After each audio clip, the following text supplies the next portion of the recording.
Are we the last to arrive? I hope we've not kept you waiting. Not at all. Your comrade is feeling better, I trust. Much better, thank you. Harness remedies are certainly potent, in more ways than one. One becomes accustomed to the taste, although I hope you never have cause to do so. Pray, take your ease.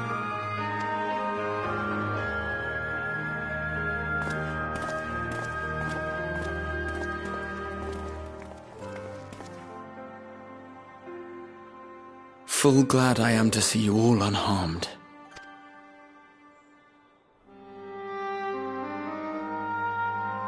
Valiant scions, for your heroism you have my boundless gratitude. You cast down that dire tower and set free its hapless captives. You cleanse their souls of its corrupting influence. No words of thanks will suffice. In place of platitudes, I offer a bounty of warding scales. Pray accept your due reward, along with the goodwill of Radzathan. Alchemists throughout the land were put to work in the forging of your talismans. The finished ones have been collected, and now await you at the High Crucible of Alchemia. Present this letter when you are ready to take them into your possession.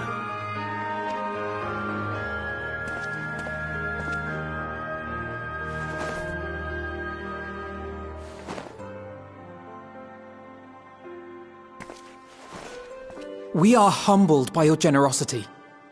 Know that the inventive wisdom of Radzathan will be vital in restoring serenity to our star. Every single one of those scales came from you, didn't they? You must still be in such pain.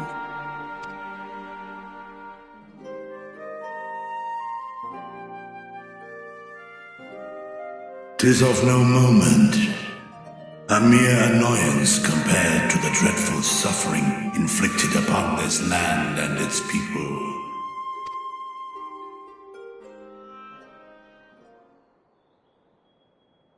Albeit brief, my involvement in the Dragonsong War afforded me a glimpse of the myriad sorrows which consumed both dragon and man. Though you were half a world away, such tragedies as befell your kin must have affected you deeply. And yet, you chose to live among men. In the age when that conflict first bloomed, my choice had already been made. In some distant place, man slew dragon, and dragon slaughtered man. Yet no hate could I muster for those smiling faces which did look to me for guidance. Not even my brother's righteous rage could rally me to his cause. I huddled here, secret and still, hoping against hope that which I had built would remain untouched by the chaos and carnage.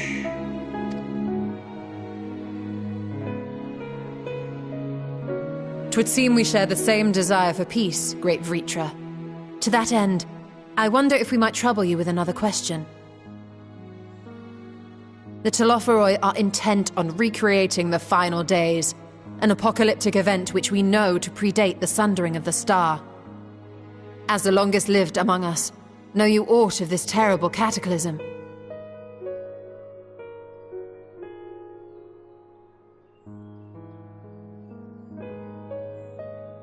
Nay, when war and strife drove my sire from his home, he crossed the great expanse with only our unhatched eggs as company. He alighted upon a shattered source, its 13 reflections long since scattered beyond the rift. Of events preceding his arrival, he knoweth naught, save that which Hydralin hath deigned to disclose. I see. So again, 'tis the inscrutable Hydralin to whom you must look for answers.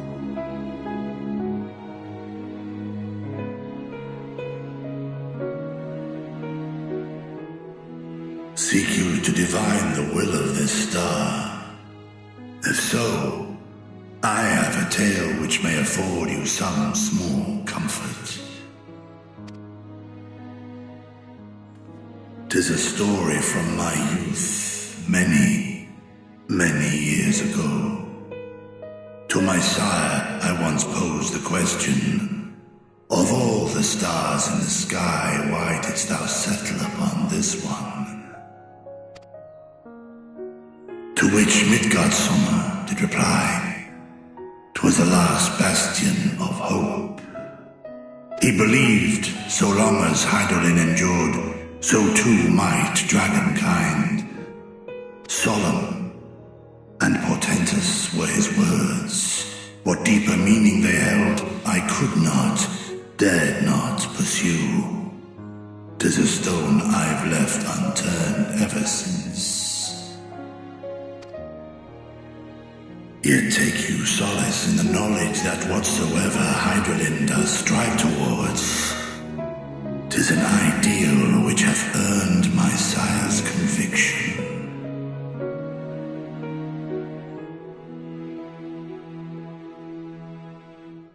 Thank you, Vritra. You've given us warm reassurance in a world gripped by cold uncertainty.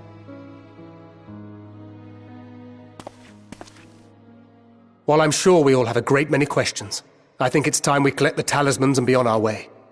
Our fight against the Telophoroi is far from finished.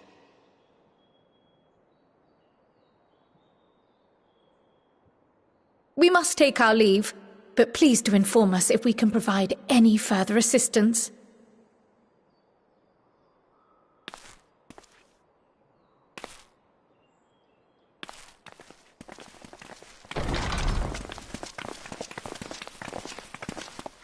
Prithee, a moment.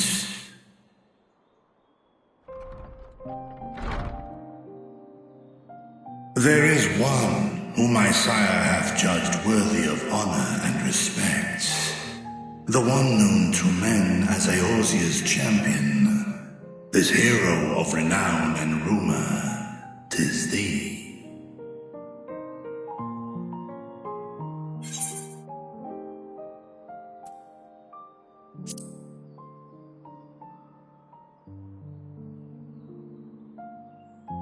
I know of his clash with Omega, and the long slumber which was his price.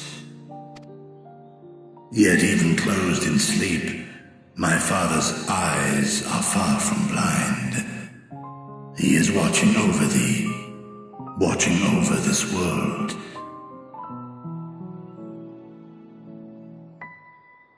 'Twas a revelation most pleasing that thou, a child of man, had gained Midgardsormr's trust, but alongside mine elation runneth a rivulet of dread.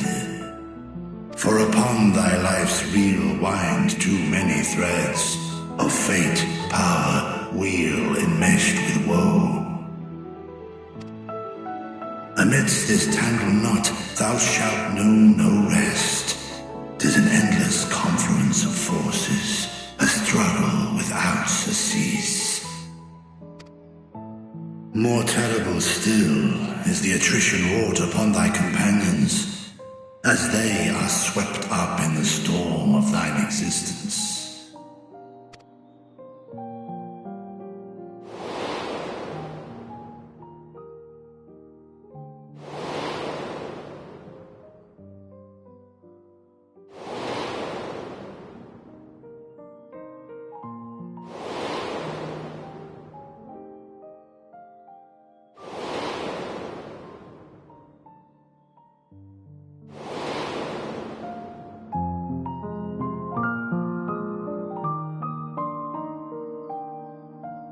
Take heart and protect them well. They will be your strength and your salvation. The hope thou wilt need come the end. Even cowering behind my curtain, I know the suffering of the powerful. I have watched my siblings driven mad by loss. Thus do I exhort thee to spare no effort to keep thy loved ones safe.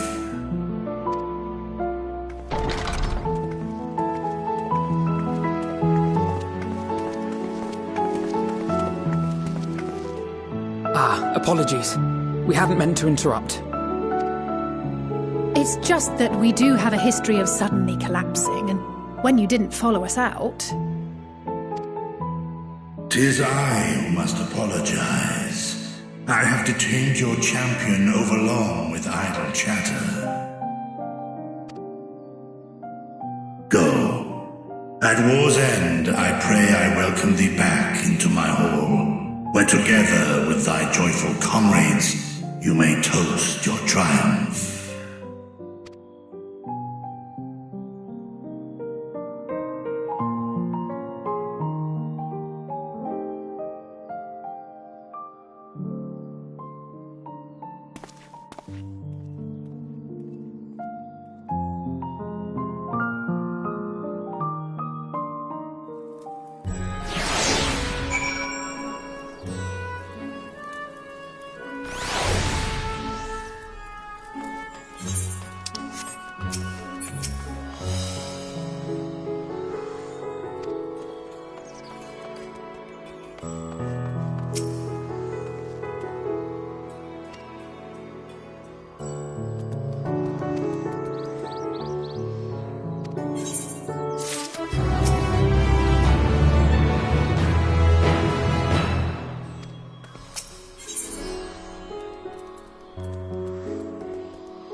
These are the talismans we were promised.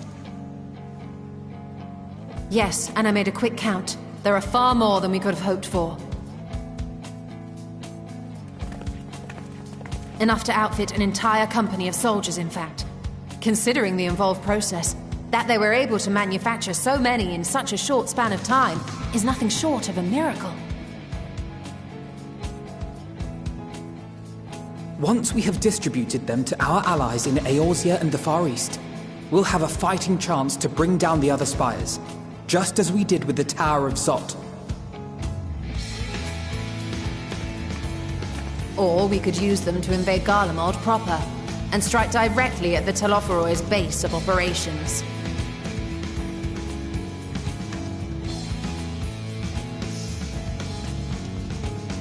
Of course, we would need to consult with various Alliance leaders before such a drastic measure could even be contemplated.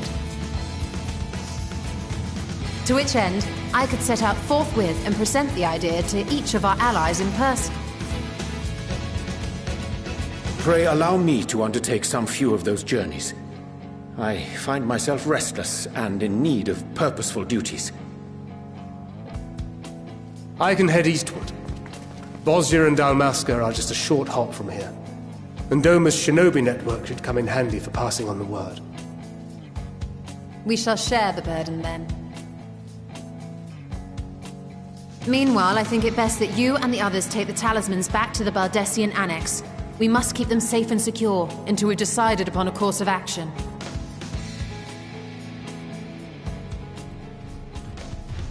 Please, I must speak with you.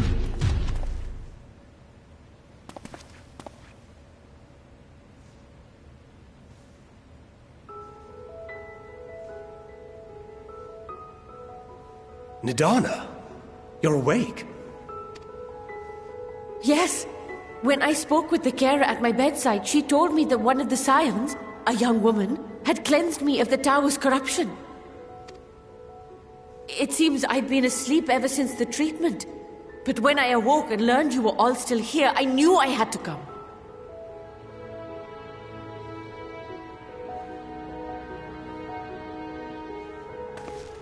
As you said, Nidana was captured only recently. Such a brief exposure is swiftly cured, so I tended to her before we gathered at Megaduta. And I am truly grateful that you did. I cannot thank you enough. All of you, for everything you've done. Destroying the tower, rescuing our people. You've saved Thavnair from an awful fate.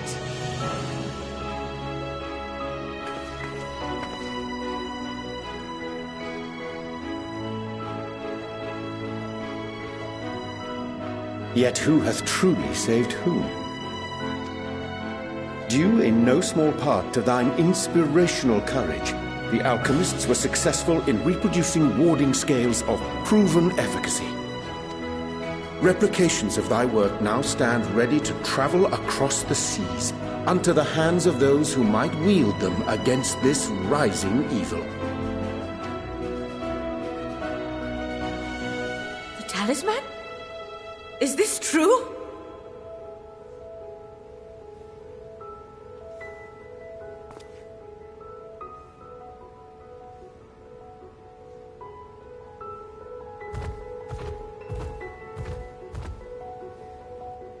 Oh, I was so groggy from sleep.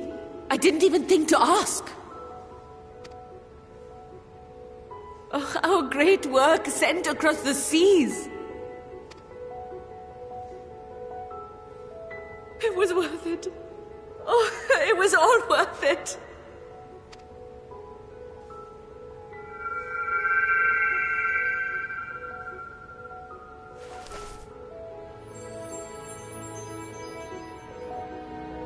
Look at that! Its color is completely changed.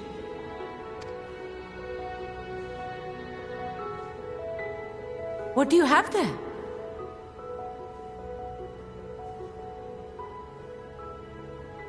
How unusual.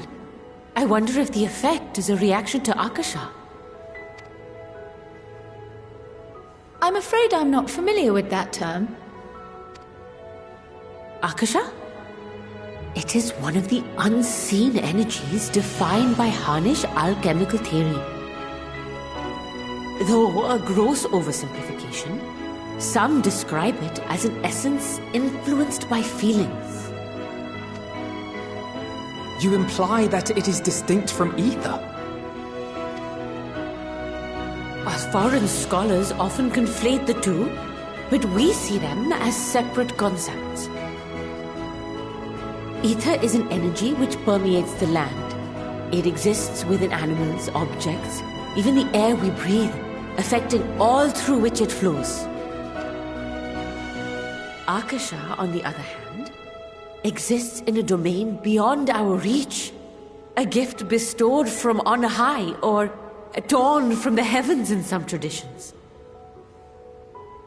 Akasha can neither be created nor destroyed. It is beyond our power to purposefully alter or manipulate. The only thing observed to influence it is an abundance of, I want to say, spiritual emotion. As a veteran of the battlefield, surely you've experienced moments of desperation or exaltation when you've transcended the usual limits of your capabilities. That is a manifestation of Akasha, the invisible essence harnessed by heart, mind, and unyielding spirit. I really must hear more about this theory. Our disciplines are based entirely upon the idea that ether is the fundamental form of all energy. I'm glad my haphazard explanation has piqued your interest. But even for us, Akasha is a somewhat abstract field of study. A lack of practical application lends itself poorly to formalized research.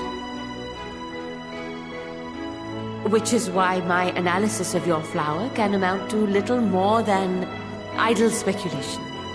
I am sorry. Nonsense! You have nothing to be sorry for. Your insight is much appreciated.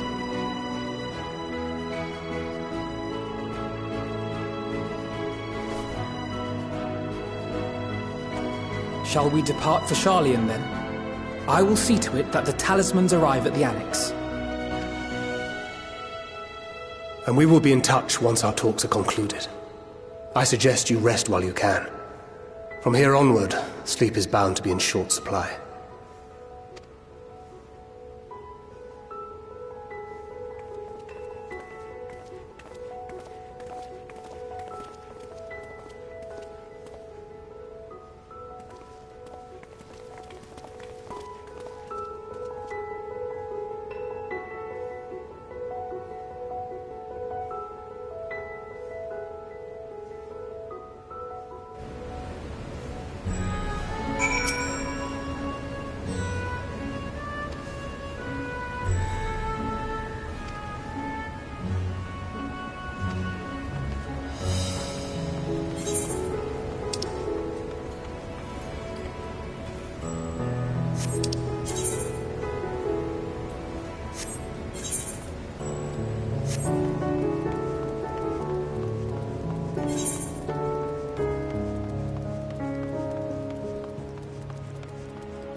Take heart and protect them well.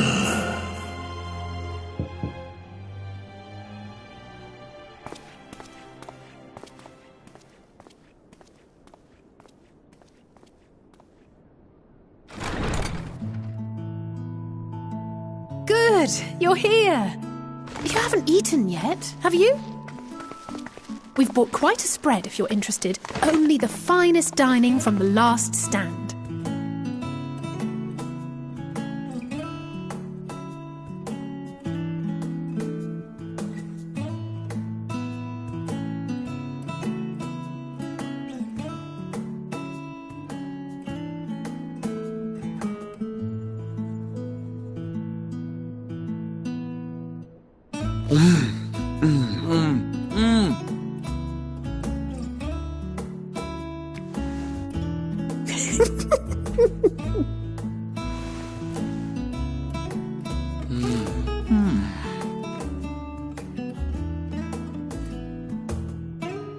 Lest you wonder, we invited Estinian as well.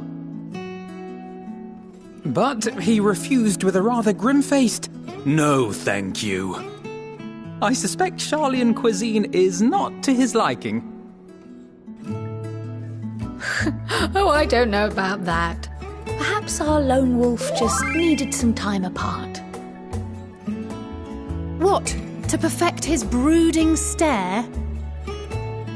Next time, I'll drag him out by the ear, sit him down in front of a Charlian feast, and see that he eats every last bite. An excellent idea. Of all people, warriors must take proper meals and rest if they are to maintain a healthy constitution. Poor Estinian, beset on all sides.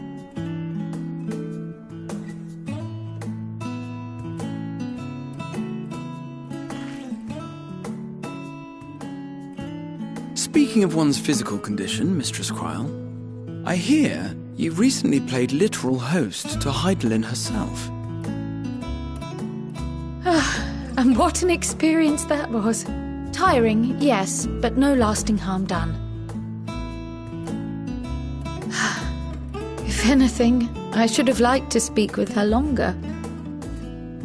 I've not felt a hint of her presence since.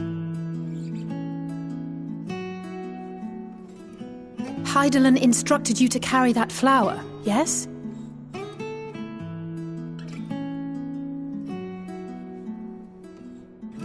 Twill be your guide, test and proof of your conviction.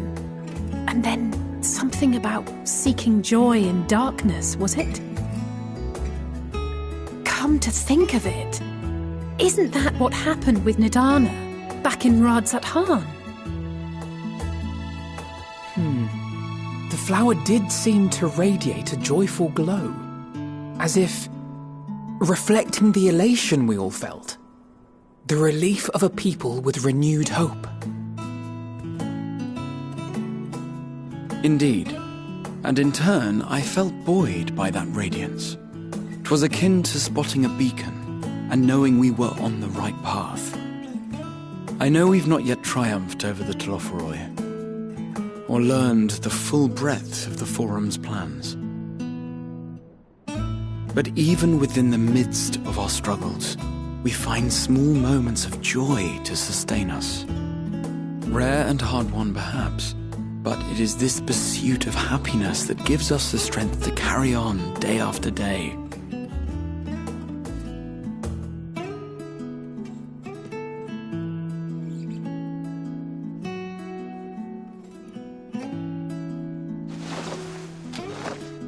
Hey, that's mine. To the swift the spoils. Though I recall that levitation spell of yours was quick enough. Only barely. And even at my best, I'm still too slow to wield it effectively in battle. Mayhap I simply require more practice with this new magic. You unearthed it from the depths of Numenon, I presume? Aye, and from a veritable mountain of arcane tomes at that. 'Twas necessary to facilitate my solitary explorations. To put it simply, you used it to sneak around the Forbidden Archives.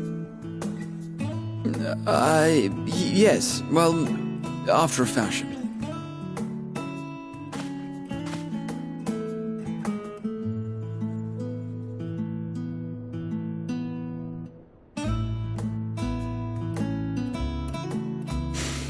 They're tall, you see. The shelves, they're too tall for me. And I could hardly move the library's platforms without attracting attention now, could I? Oh.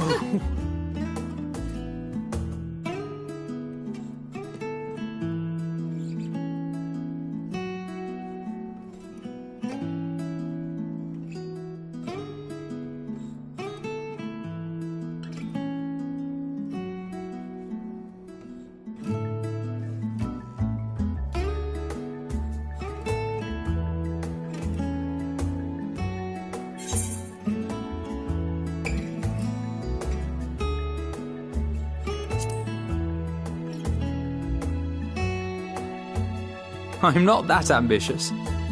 But 'tis pleasant to idle away the hours every once in a while.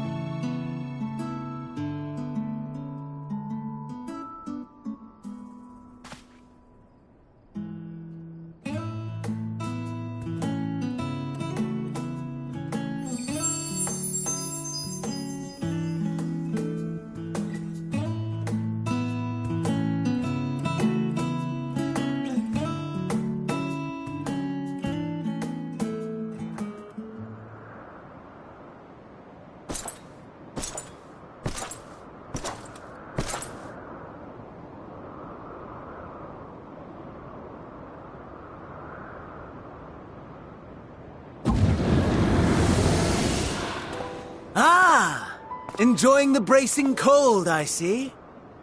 Do you not own a warm coat or a cloak? Something in fur? Or fashioned from the skins of your enemies? Or... well, never mind that. I come to you once more as the bearer of bad news. Our tower in Thavnir has been toppled, and I need not tell you by whom. Given how many we have at our disposal, the loss of a single spire is hardly fatal to our plans. It does, however, slow the rate at which we siphon the ether. If they continue to preoccupy themselves with the towers, then all will be well.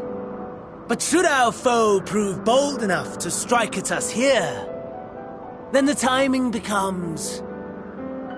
questionable. Our foe is bold enough. Of that, I can assure you.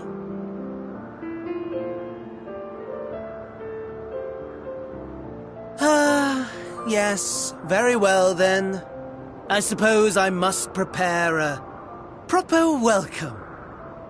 Honestly, talk of your nemesis is the only thing you seem to enjoy. Does nothing else spark your interest? No. All else is... equal.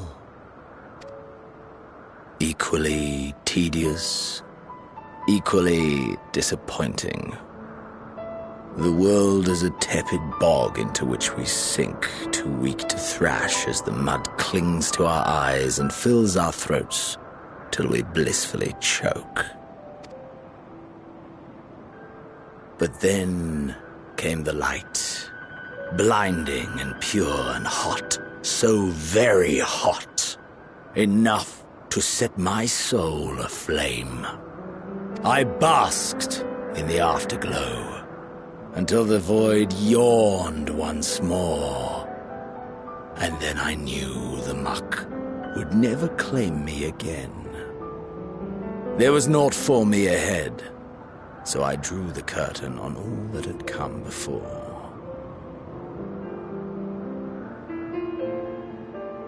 Burn, burn, let the whole star burn.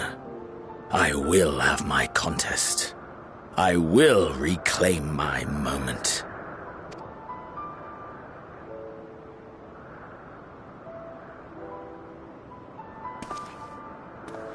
How wonderful that the emptiness of death has not dissuaded you from committing your life to its pursuit once more. I don't know whether to envy you or pity you. You question my disinterest, but what of yours? Despite your noisome antics, I sense you take little pleasure in this endeavor. Mercy, my lord. Such pointed barbs from one who barely acknowledges my existence. Nevertheless, you are mistaken. For I do find this part somewhat enjoyable. You see, when I was mortal, I would always have the same dream. It was a fragmented thing, disjointed, all the faces incomplete. The setting, too, was unknown to me. So I thought it simply a fantasy of my sleeping mind. Until one day, I realized it was showing me the truth. Much as your dream of the final days enlightened you.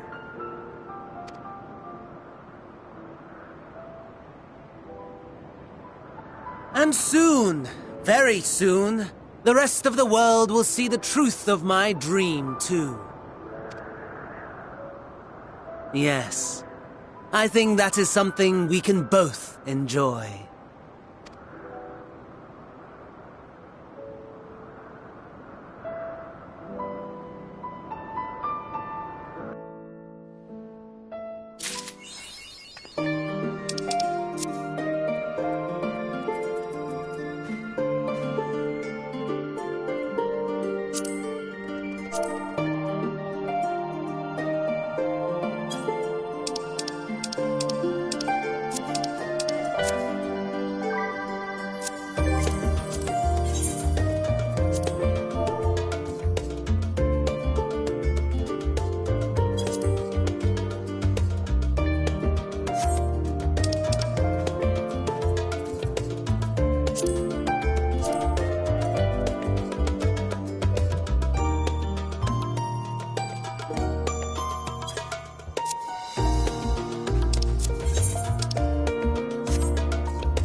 Ah, I remember you.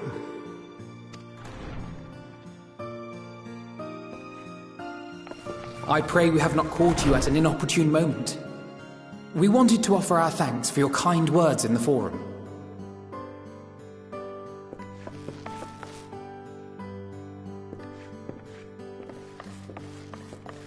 Well, I could hardly let that inquisition go unchallenged. I've always believed that curiosity should be nurtured, not stifled. Thankfully, a majority of my colleagues agreed. A slender majority, aye, but a majority nonetheless. Had the vote not gone our way, we would be having a very different conversation, if any at all. Though I'd like to think you would have not given up on our cause. I'm told you paid a visit to the Annex afterwards. Yes, that's right. I was hoping to speak with the grandchildren of my dearly departed friends Galuf and Louisoix in a less dour setting. But it seems I just missed you.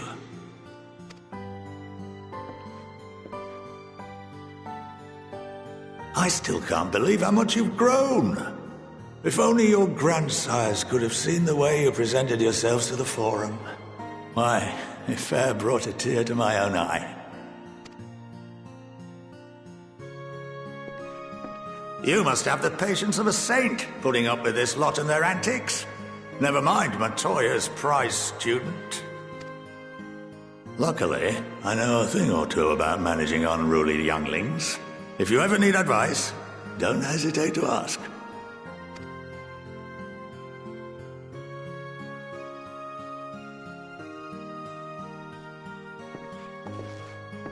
If I may, there is a rather more pressing matter we wish to discuss. What can you tell us of this duty that the Forum must fulfill? Nothing, I'm afraid. Like all humble servants of the Forum, I am sworn to secrecy. Or rather, I couldn't tell you if I tried. Our duty is of the gravest importance. Furthermore, if the particulars were made public, it would incite widespread panic.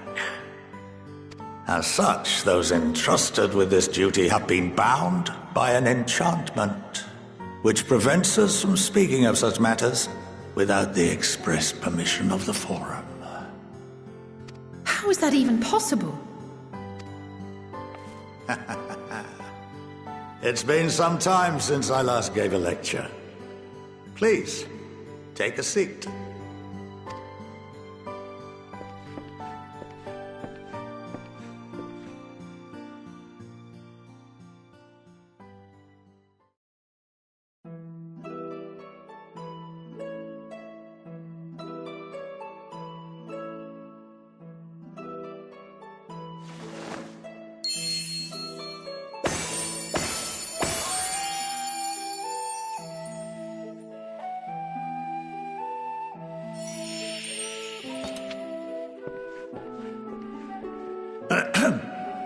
We shall begin by reviewing the fundamentals of etherology.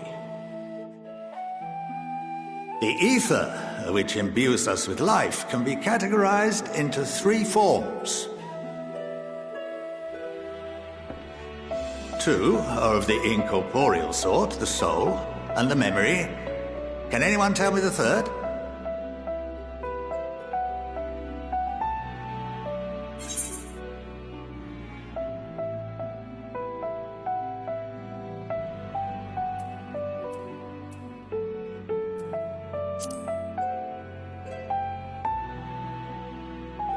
Not entirely inaccurate, but nor is it the answer I was looking for. That would be corporeal ether. This is the form with which the layman is most familiar. Consumed by even the simplest of daily activities and replenished by the food and drink that sustain us, this form of ether is in constant flux. In contrast, the ether that comprises the soul is rarely subject to dramatic change. The same can be said for memory, as the two are intrinsically linked.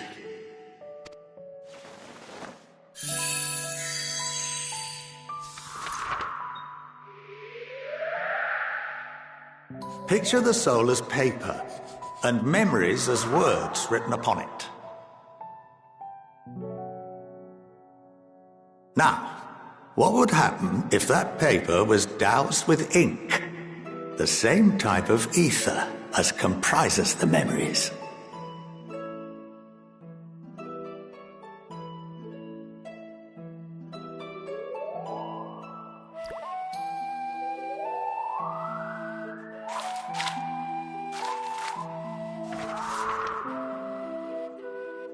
It would blot out everything that was written. Precisely. We would be unable to recall the memories, and any activities that depend upon them would be hindered as well. In fact, this exact phenomenon was observed on a vast scale not so long ago. And what might that have been?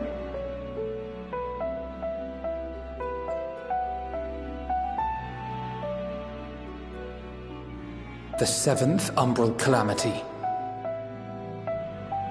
The people of Eorzea vividly recall Bahamut breaking free of the Lesser Moon and raining hellfire down upon the realm. But no one could seem to remember the events that followed immediately afterwards. Indeed. To this day, we have yet to determine whether it was an unintended consequence or a deliberate act. The enchantment which binds me and the rest of the Forum is based on a similar principle. And yes, it is a contravention of the Sharlayan prohibition against the practice of memory manipulation. Only when a new member is inducted and told of our great duty are they subjected to the process. A necessary evil. You have my word that it would never be used to manipulate the populace? I should hope not. But can this enchantment be dispelled and your memories restored? If 9/10 of our members give their approval, then the process may be reversed. Then, and only then, would we be able to speak freely to others of our sacred duty. Barring that, we must wait until we return to the ethereal sea.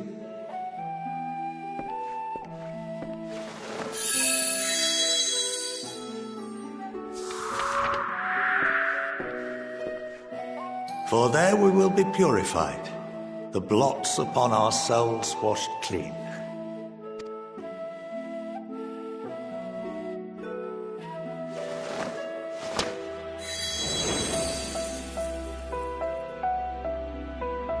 And our memories drift apart and dissolve. Rather defeating the purpose, I suppose.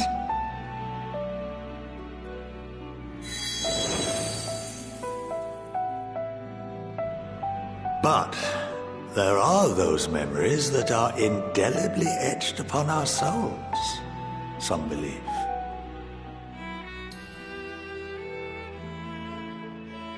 What happens after that?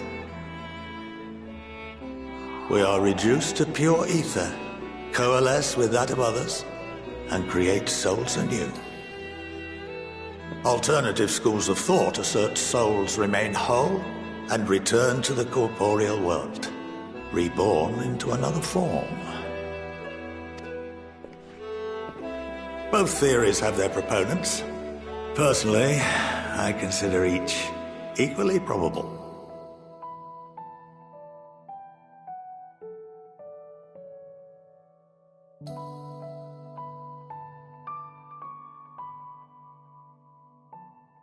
Well, I think that's enough education for today, now that I've given you some food for thought.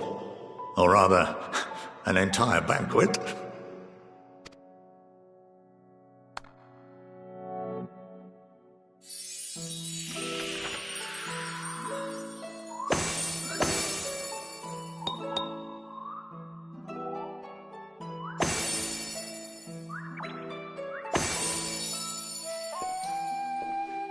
I would remind you that although I'm unable to assist you with certain matters, the resources at my disposal may still be of use to you. I'll arrange for you all to be given the run of Phenomenon. Of course, as associate to our alumni and the students of Baldessian, this privilege is extended to you as well, my friend.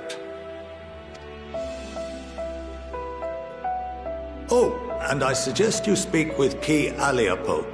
She's well known among the artisans of Sharlayan, and her network of contacts may prove useful in your search for knowledge. I wish you all the best in your pursuits, wheresoever they may take you.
Why the 12?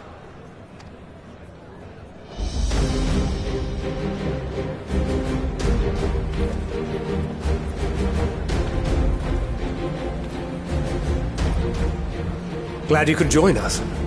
I hope you don't mind, but we went ahead and started without you.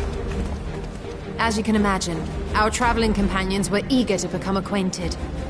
'Tis a rare thing indeed to see such a diverse and talented group of individuals assembled for a single purpose. We fight not only for the sake of Eorzea, but for the entire world, including the people of Garlemald. Much rides on the efforts of the Ilzabard contingent. Indeed, which is why I am glad to find myself in the company of many trusted comrades, yourselves included. Lucia! I have come at the behest of Lord Emmerich, who has honored me with the role of Ishgard's representative. And for the good of all nations, not least my former homeland, I am determined to see this mission through to its end. We have a hard road ahead of us, but walk it we shall, together.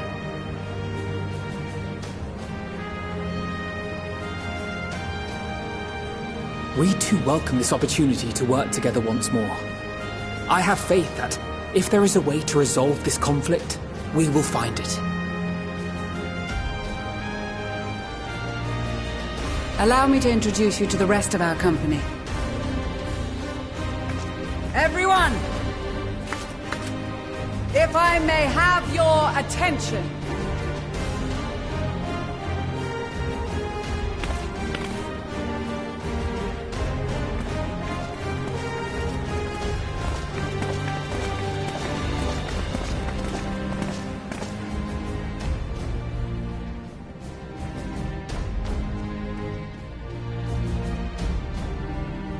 Might I ask you to speak first?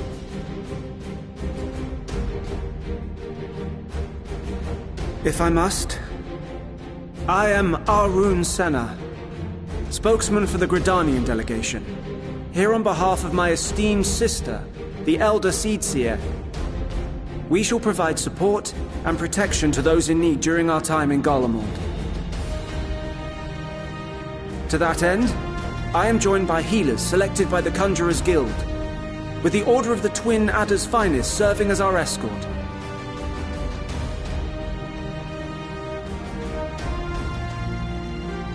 Of course, with an experienced white mage such as yourself accompanying us as well, those requiring more involved treatment will be in safe hands. Raya O sends her regards, by the way.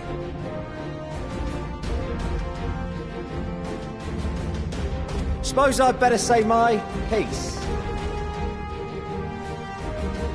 Wait, I know you. The name's Sicard, in case you've forgotten. Truth be told, I'd rather you had forgotten. Any road, the Admiral asked Captain Hilfear to send his best, and for whatever reason, he picked me. Of course, if I'd refused, I'd be the laughingstock of the bloody executioners, and my reputation's taken enough of a keyhauling as it is. But more importantly, like any pirate worth his salt, I know when you're staring down a storm, you gotta trust in the commander of your ship. So if the Admiral wants us to go to Garlemald, not for plunder and glory, but the promise of peace in our time, then that's what we'll do.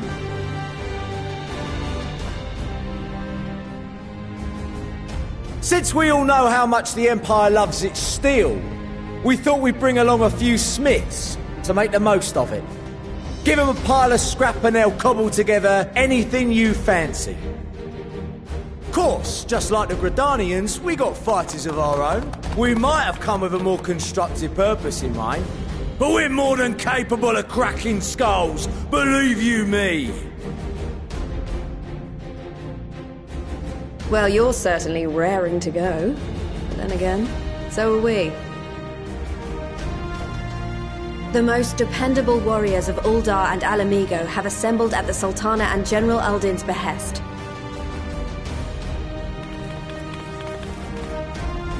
If Garlemald has truly fallen, then the whole place is likely to be crawling with Telophoroi. We'll need plenty of troops to clear and hold a path for others to follow. That's where we come in. Naturally, Marshal Terrapin and I will be leading from the front.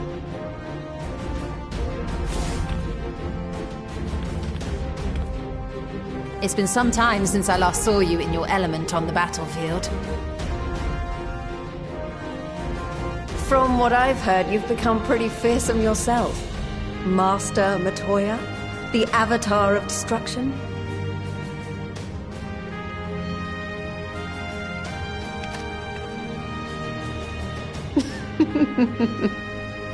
With comrades like these, I know we'll succeed, no matter what awaits us. And then we might finally get a chance to enjoy a good long rest. But until then, let's give it our all.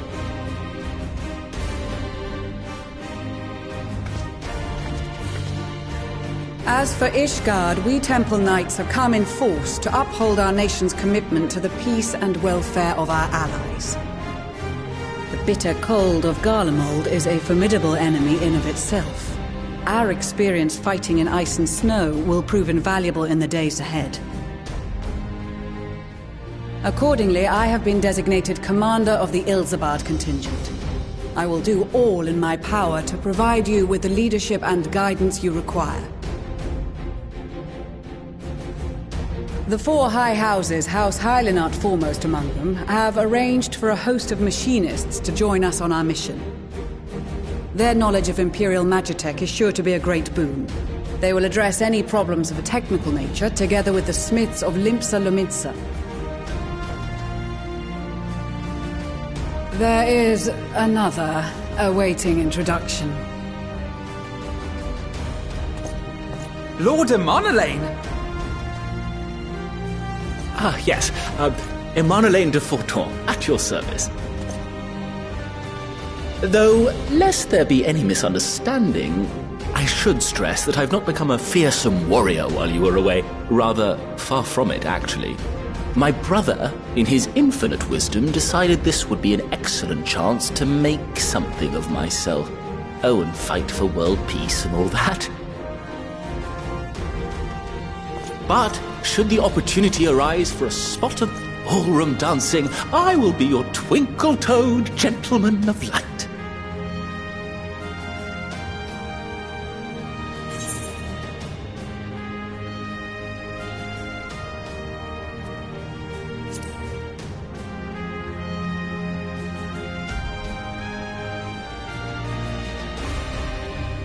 Huzzah! I cannot wait to regale Honoroa with my tales of derring-do. I believe that concludes introductions for the Grand Company of Eorzea. Our allies from the Eastern Alliance were due to arrive some time ago, but it would appear they have been delayed. Would that be the shinobi of Doma? Actually, they've been tasked with relaying messages back and forth between the various eastern nations. According to Lord Hien, however, an equally capable company of warriors has been sent in their stead. Out of my way, you preening fool!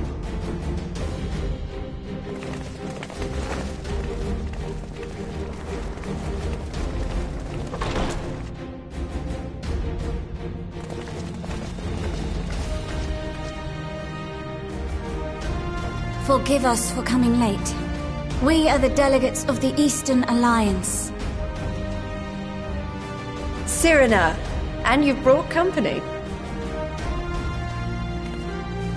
For battle and blood we come, as a step is sorely lacking in both. No towers befoul our lands, so we marched on those of Doma, only to find them beyond our reach. But now our thirst for slaughter will be slaked. No quarter to the enemy! Sadu Hatun, no. We go to make peace with the Iron Men, not war. Warriors of the Steppe, we've heard many tales of your bravery. We welcome you as allies. And these other ones you have brought are... Members of the Dalmascan resistance group, Lente's Tears. And the Bosnian resistance. Between them, they have a wealth of experience in espionage, and are particularly adept at infiltrating Imperial facilities. Which is fortuitous, since Garlemald's domain is so vast that I could never hope to handle reconnaissance duties all by myself. Dalmasca, Bosnia, Alamigo. All lands which have suffered the tyranny of the Empire.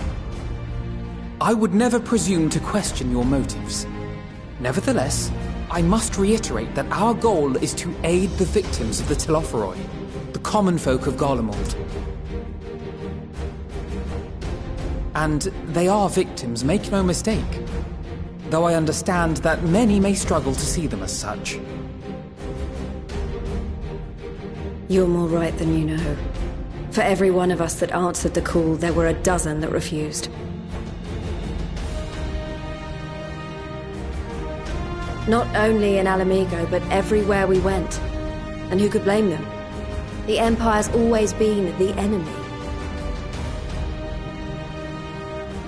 But after seeing what we've seen, fighting and working against and with Garleans, there's no denying the simple truth. They're just people. No different from you or I. They've got their share of liars and murderers, but so do we. So do we all. Fordola, who once swore herself to Garlemald, has proven herself a trusted ally time and time again. Every Eorzean here knows Cid Garland, the Imperial defector who shared with us countless technological wonders. Maxima, who stands with us today, tried to reform Garlemald from within and make peace with Doma.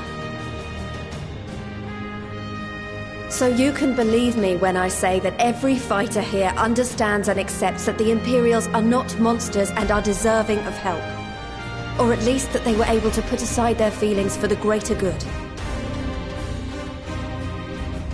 It won't be easy, but we're all determined to make this world a better place.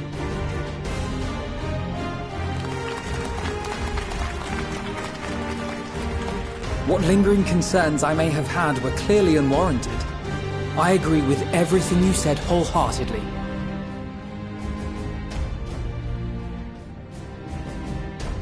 Then we are in accord. Now, let us review our strategy. To reach the Garlean capital in northern Ilsabard, we must cross the central mountain range. Fortunately, Garland Ironworks can provide aerial transport, sparing us this most treacherous part of our journey. However, attempting to fly any closer to Garlemald would attract the attention of the Telophoroi. As they appear to have seized control of the majority of the Imperial military, we must assume that includes its fleet. In addition, Garlemald possesses devices that can interfere with airship navigational systems, further discouraging an airborne approach. Given the circumstances, the closest we dare deploy our contingent is an area between the range and the capital, the Magna Glaciers. From there, we must travel the rest of the way on foot. We will also need to bring the airships with us to ensure we can withdraw with haste. Although much of the terrain will be blanketed in snow, we should be able to make use of local roads and shipping facilities. The vast ice field will afford us an unobstructed view of the surrounding area. On the other hand, it will also allow others to easily spot us, so it is imperative that we only make camp in positions where we can easily defend ourselves. And the airships, which must be kept safe at all costs. We cannot account for every possibility, so we must be prepared to think on our feet. We will be tested. Sorely tested, I expect. But for our homes and for our people, and a people not our own but in need, we will succeed. Spare no effort in your preparations. Once we depart, there is no turning back.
Ilsabard, divided in twain by a vast mountain range. Those who would traverse its jagged peaks face peril at every step. But why go by foot when one can simply fly?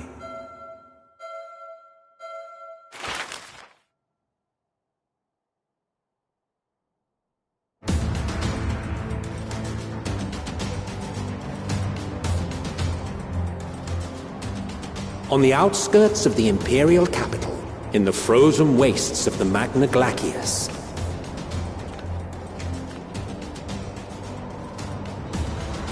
The winds howl in icy protest, as if to warn against further trespass.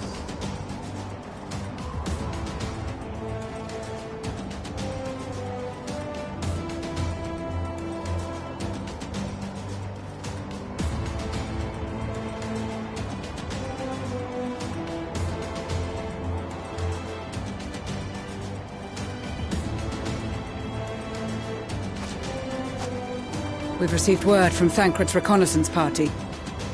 They've sighted a detachment of heavily armed Imperials. Survivors of the Civil War, perhaps? Perhaps, but there is more to it than that. Maxima reports that they are led by Vergilia, legatus of the 3rd Legion, which comprises the bulk of their number. However, they are also joined by several members of the 1st.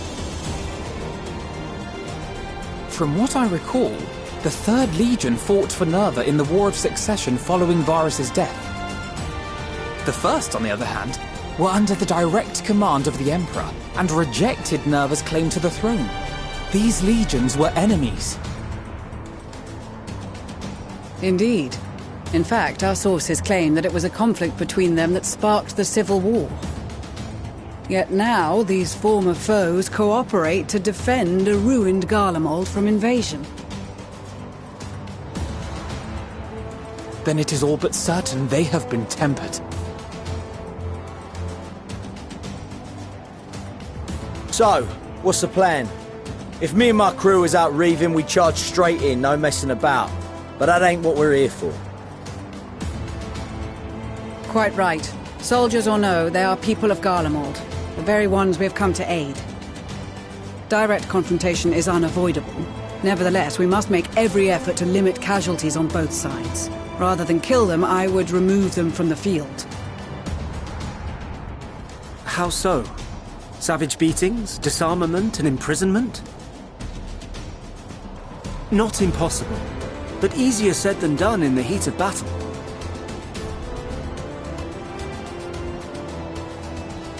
Having observed the opposition, I imagine Thancred had something to suggest? He did. He and the other scouts have already infiltrated a supply depot some distance beyond the Imperial detachment's current position. Stored within is a stockpile of Magitech armaments, and once we give the signal, Thancred's team will destroy them all. In so doing, we will deprive frontline troops of materiel, and likely force the detachment to send men to investigate. Divide and conquer. Not a bad idea. Once the scouts have finished their preparations, we will split into 2 groups. The first will form the vanguard, while the other brings up the rear with our supplies.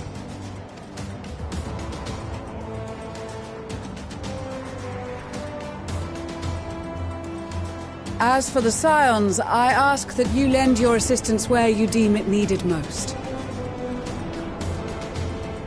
I would prefer, however, that you accompany the rearguard and be prepared to join the van at a moment's notice. Kept in reserve as our trump card, so to speak.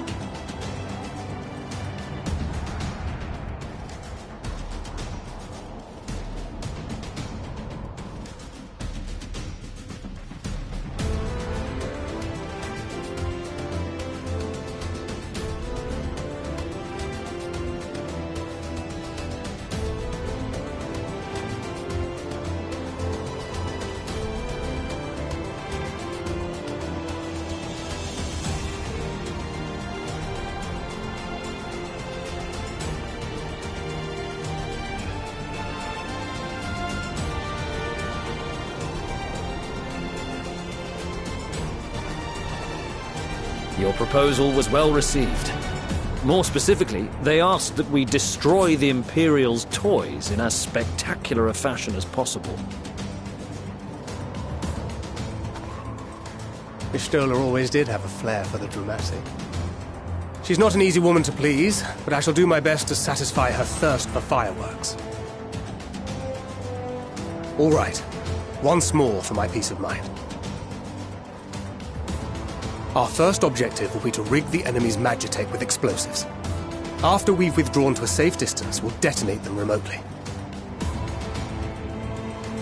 Our second will be to issue a deactivation command to the automated units via the control terminal. If our calculations are correct, this signal should reach those deployed on the front line, giving our friends a much-needed upper hand. The blizzard will help us stay hidden, so let's aim to get in and out before it passes. Trust in the plan, and we should all live to see tomorrow.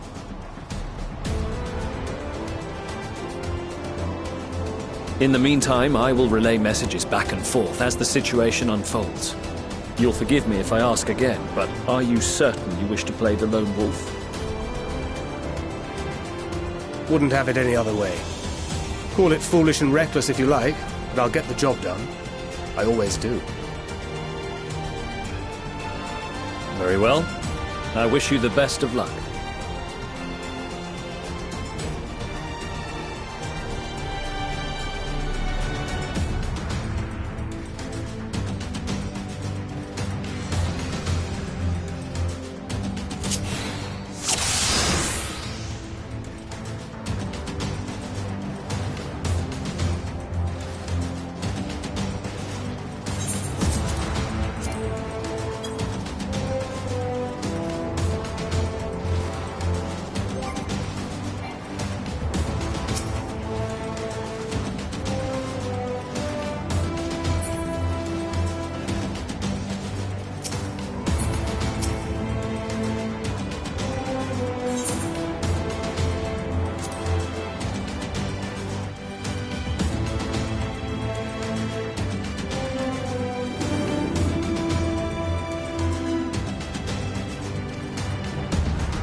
Keep your wits about you. It's time. We only have one shot at this, so let's make it count.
This is Thancred. The explosives are in place. Very good. All is proceeding as planned. Head to the control terminal. It should be to the northwest. Understood. Have the others wait at the rendezvous point.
Spotted.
You are returned, and none the worse for wear, to my considerable relief.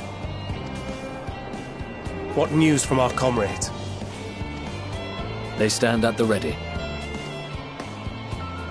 Excellent. Then let the fireworks begin.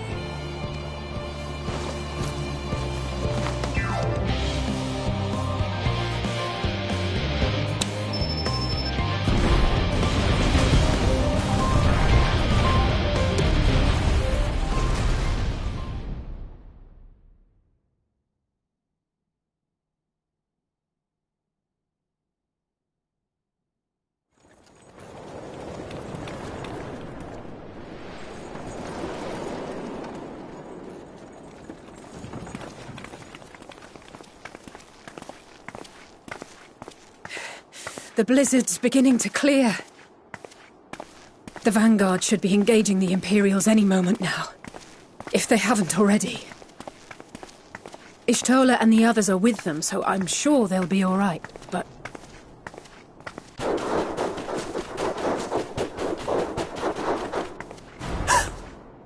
Wait! Something's coming!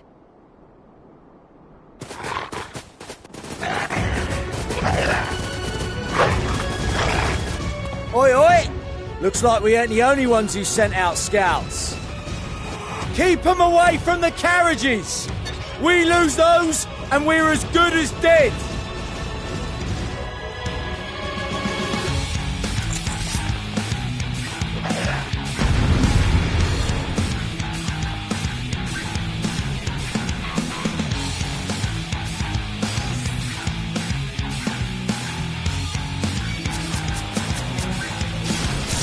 Fighters! Protect the others!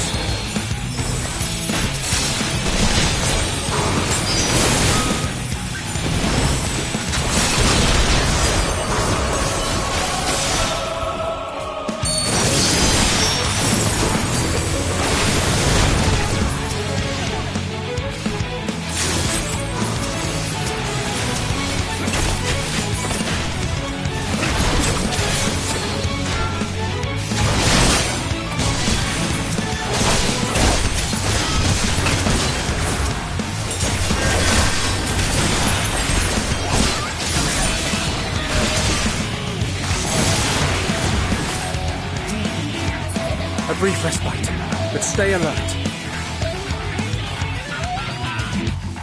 Keep the carriages safe.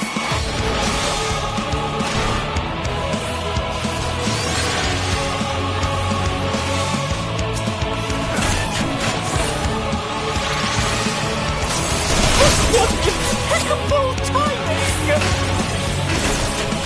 Fear not, friends! The savior of Ishgard is here!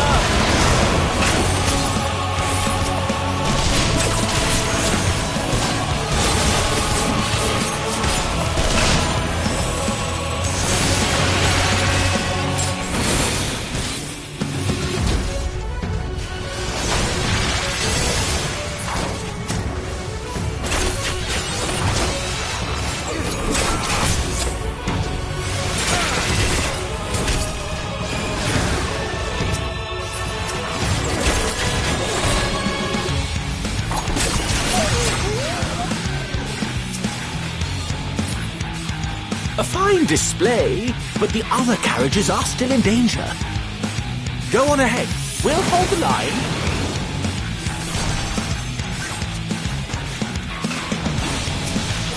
We're the only ones still struggling. Can't we put our backs into it then?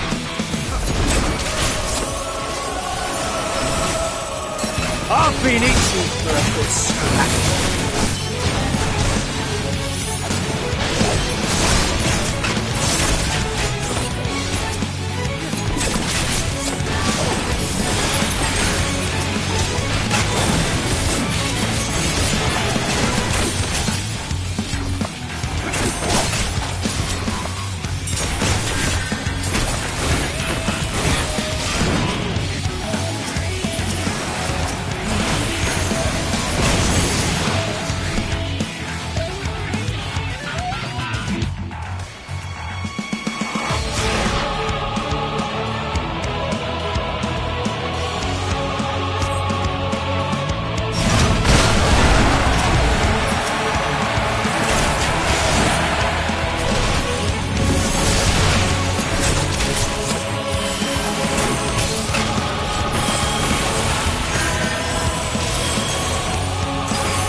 We're fine!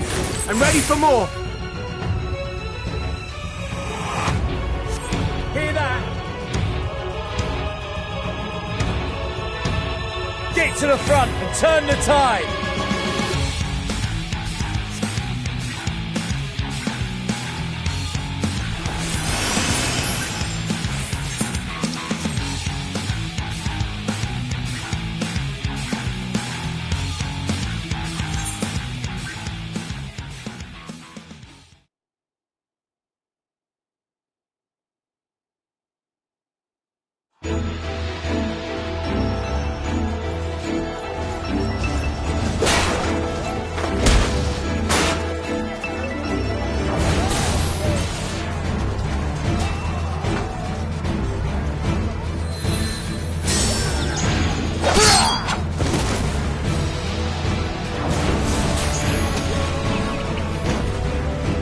Removed from the field was not a euphemism for enthusiastically murder. It's nothing that won't heal. In time. The trouble is, their tempering has made them utterly fearless. Subduing them would be easier if they had the capacity to submit in the first place. Well, this is the path our young charges would have us walk, and that we all agreed to follow. You knew it would be hard, yet still you pledged your lance, did you not?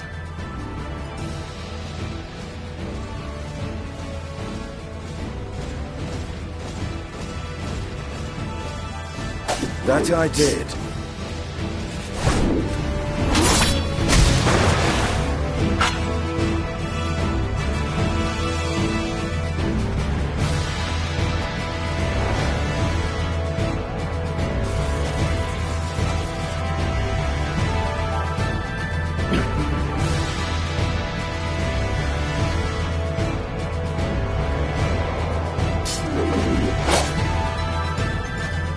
That's Vigilia! Damn it. I need to help the others take her down.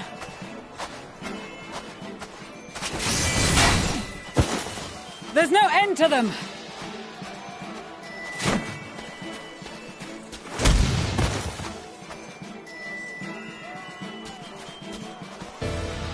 I was wondering when you'd turn up.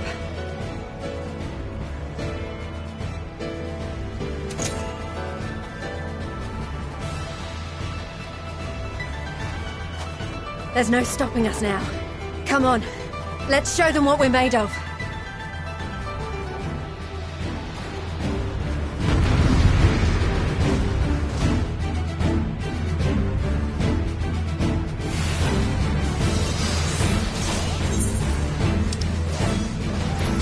We have them now! Forward!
Do not fall behind!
tremble before the sun!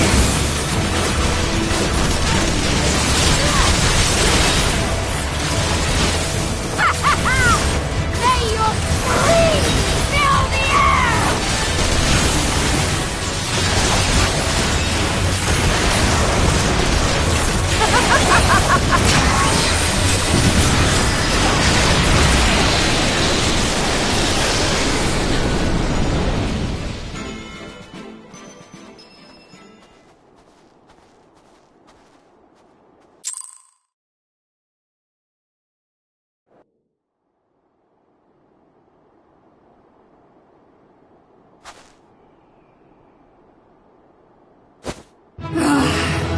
A worthy adversary! Rest! Recover! Reclaim yourself! Then we will fight again! To the death! Sadu Hatun!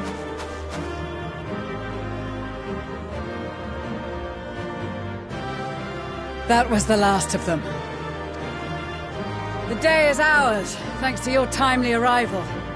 What of the supply caravan?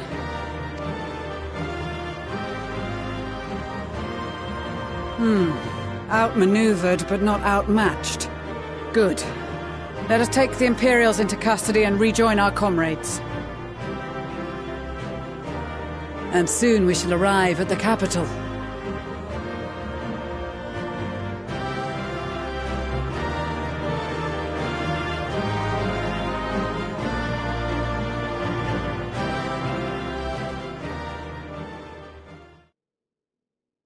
So cold and unforgiving.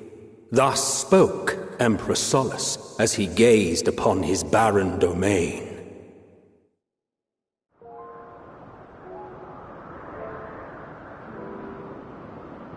"800 years it had been since the Garleans first set foot here.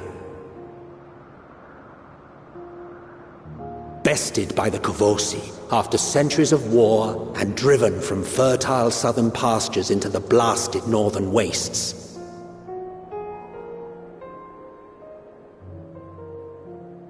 In that garden of desolation, they clung to one another for warmth, freezing, hungry, desperate, hated.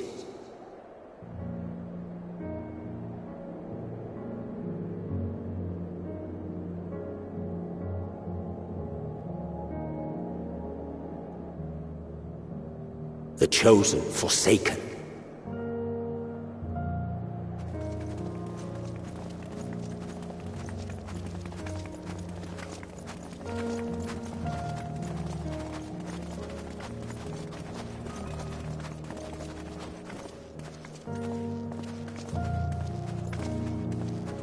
In the year 1513 of the 6th Astral Era, a young legatus named Solus single-handedly sparked the Magitech Revolution.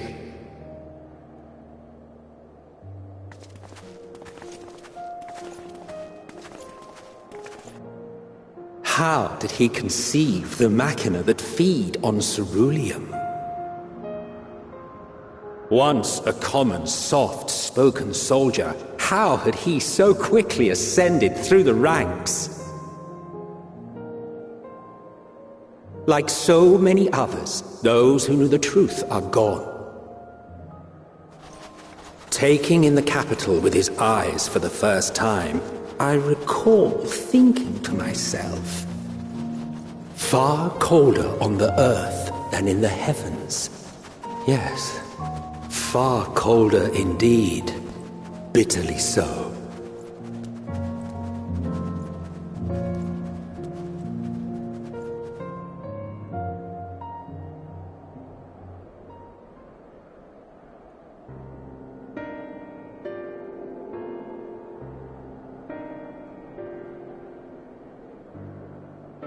Not so much as a whisper. The roads leading beyond the city walls would have been used less in recent years. Nevertheless, this was one of the most important gateways into the capital. A buzz day and night with activity, aye. Merchants passing through the checkpoint, many of them stopping at the local hostelries. Surely they cannot all have been tempered. We can consider the question after we have made camp. If we spend any longer outside, we may well freeze to death where we stand. The tempered Imperials, too.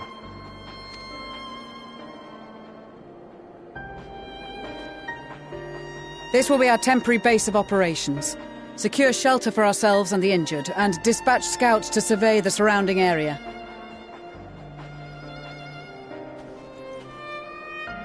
If we're planning on staying here a while, we ought to give this place a proper name.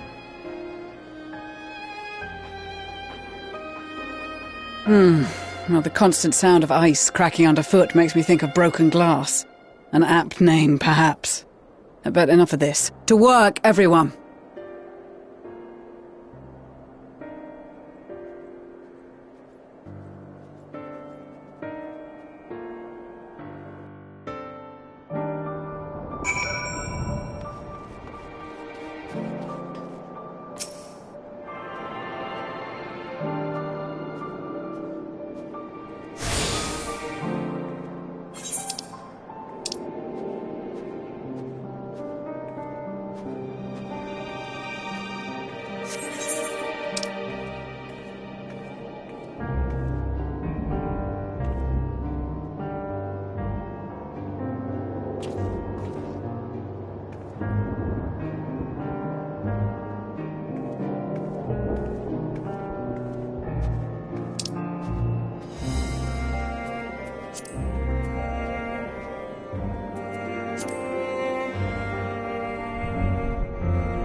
Our present situation is as follows. Efforts to aid the people of Garlemald have begun in earnest. Moreover, having entered into the capital, the Imperial Palace is within our reach. But before we proceed further, we must learn what has befallen this city. For therein lies the key to understanding and combating the Telophoroi's designs. I have a suggestion, if I may. Several of the Imperial soldiers we captured on the Magna Glaciers are members of the Populares and acquaintances of mine. Once we have cured them of their tempering, they should be able to give a reliable account of the events leading to the capital's downfall. A promising idea. I will assist the healers on their ministrations. Of course, I will require a porxie of my own, assuming you can spare one. Would you like a hand? No, I am sure we will manage. Better that you take my place in the field.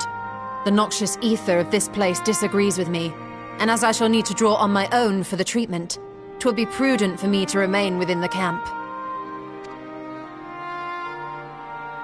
This talk of curing the tempered is all well and good, but I reckon the cold is a more pressing concern. All the houses round here are fitted with ceruleum heaters that could keep us warm and toasty.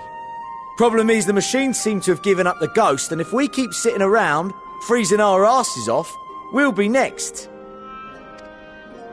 My smiths reckon that with the right parts, they can have them working again, but it won't be easy. Understood. The machinist will assist them in the repairs.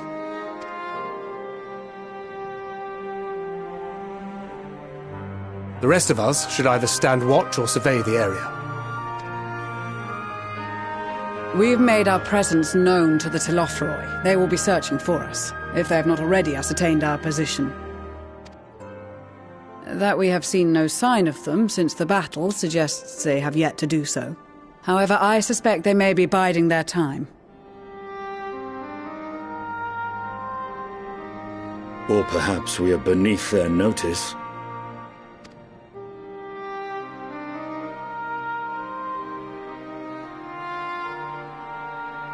In any event, we'll find no answers standing around here.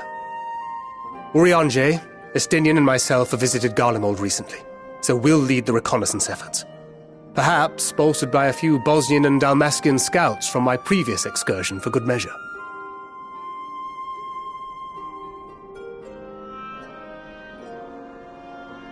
Don't forget about us Alamegans.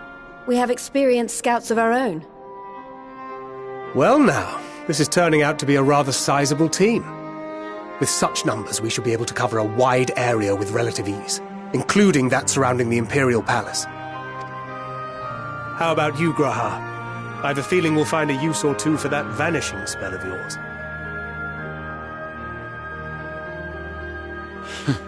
Twould be my honor to be of service, though I doubt that you of all people need rely on my tricks. That leaves us with guard duty. As a matter of fact, I have something else in mind for the two of you and Alphino. Between here and the center of the capital lies the Eblan Rhine. I would have you search the area for survivors. Your keen sense of direction, honed in your extensive travels, should prove useful in navigating the ice fields.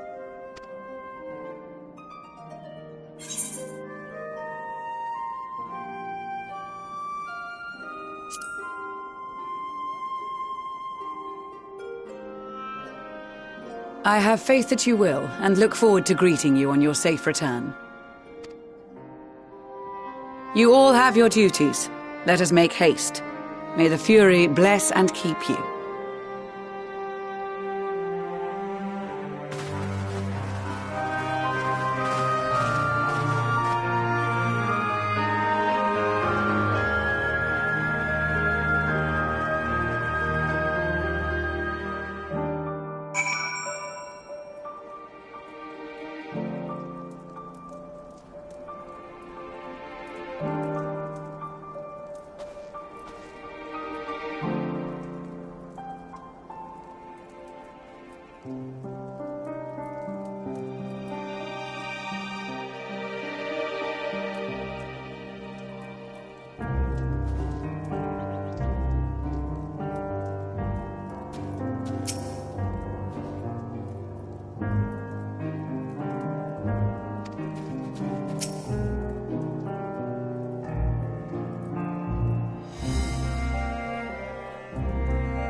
blood trail.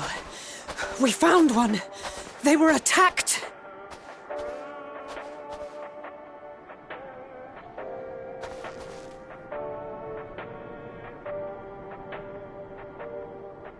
No.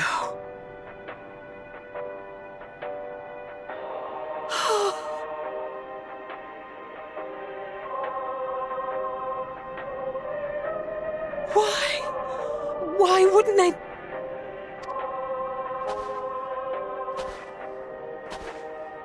Safer to brave the wilds than trust in our magic.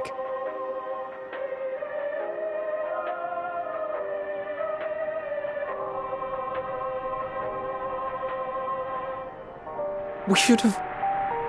I should have...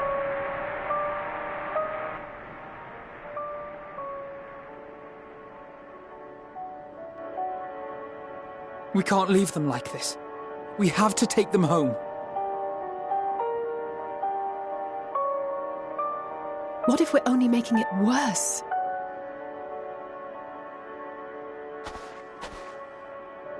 Maybe we don't belong here, but neither do they. Not out here in the wind and the cold.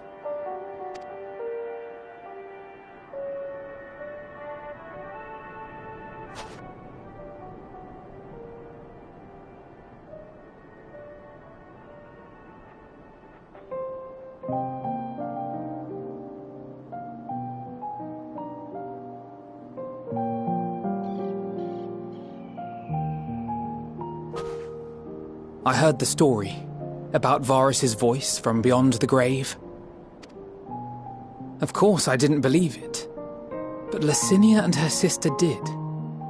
Perhaps there is something to the tale after all.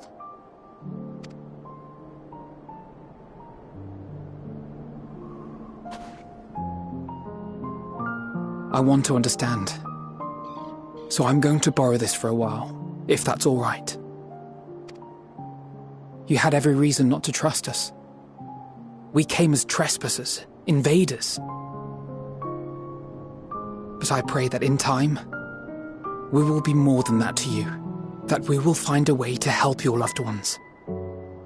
And see that no more children are left to freeze alone in the snow.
Thank you for your report.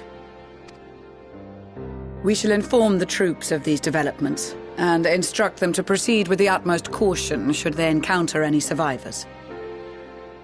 Allow me to go and speak with the ones at the victor's spoils. They may be more willing to listen to a fellow Garlean and accept our offer of assistance. I pray you are right. And though I am loath to burden you any further, should there be an appropriate occasion to speak of Licinia and her sister, please do so.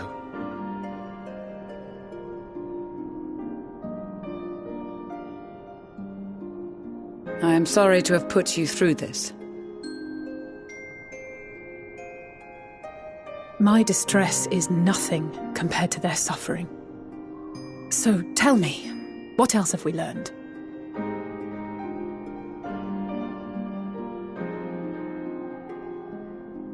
As you may have already heard, we have succeeded in curing the members of the Popularis, Maxima identified. They have provided us with some intriguing insights into the current state of Garlemald.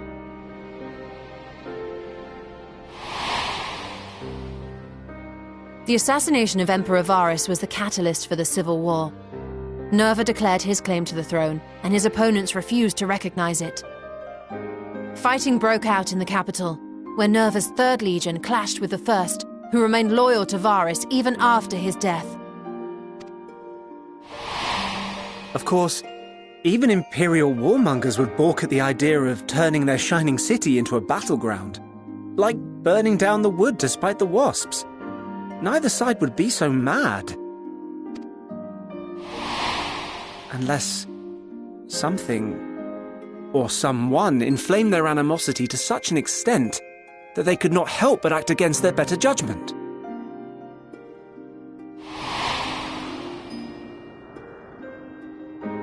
It brings to mind events of the Gimlet Dark, does it not? The Emperor's sudden withdrawal from the front lines, specifically. Nerva and his father, Titus, Varus's then political rival, took advantage of rumors that Crown Prince Xenos had been possessed by a demon. Elidibus, what better way to disparage your enemies than with the truth, or a close enough approximation? Indeed. But before their accusations could be substantiated, many of Titus's followers were silenced. While some were merely stripped of their status, others died under curious circumstances. One after another, suddenly and suspiciously. Again, Elidibus. Like as not, he had a hand in it. No evidence was found to implicate Varus, certainly. Nevertheless, Titus, Nerva, and the 3rd Legion would have judged it a brazen attempt by the Emperor to rid himself of his political enemies. And then, in the midst of this growing turmoil, Varus Sosgalvis is murdered. And Garlemald's own prodigal son, Gaius van Belsar, is named the murderer. Shortly thereafter, Nerva claims the right of succession, and in response, the 1st Legion claims the assassination was part of a coup d'etat orchestrated by Titus and Nerva.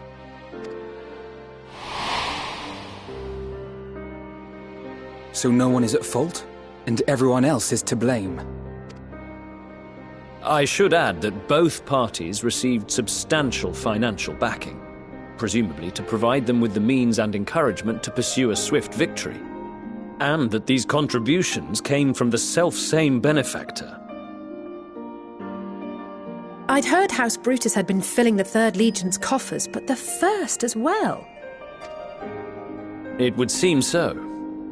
Though the Popularis determined that the 1st Legion received funds from a variety of organizations, all had connections to House Brutus. So Fandaniel, in the guise of Asahi, was playing both sides against each other the entire time. The information we gained from my friends does not end there. One night, shortly after fighting broke out, the capital was shaken by an immense tremor. From that point onward, they have no memories, no recollection of any events, including our clash on the Magna Glaciers. But when asked about the Imperial Palace and its bizarre transformation, they somehow recall Emperor Varus giving them orders in their dreams. May the Tower of Babel stand as testament to the glory of Garlemald. This sounds awfully familiar. We have something to show you all.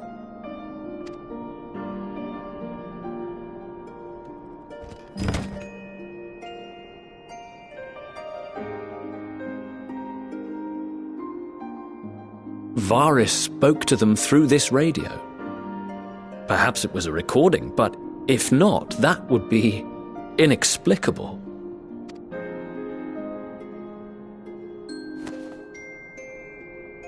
We are of one mind, then.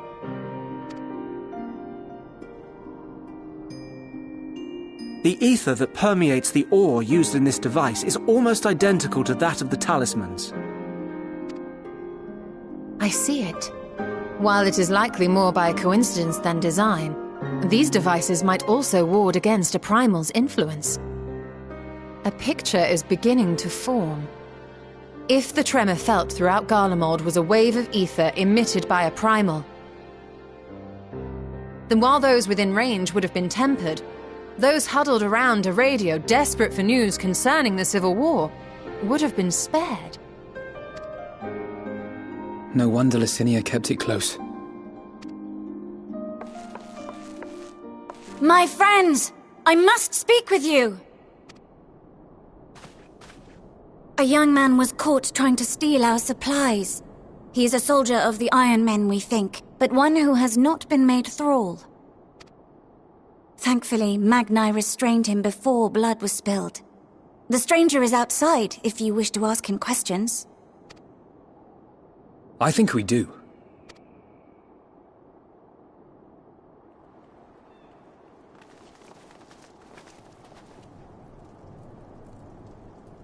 Who do we have here?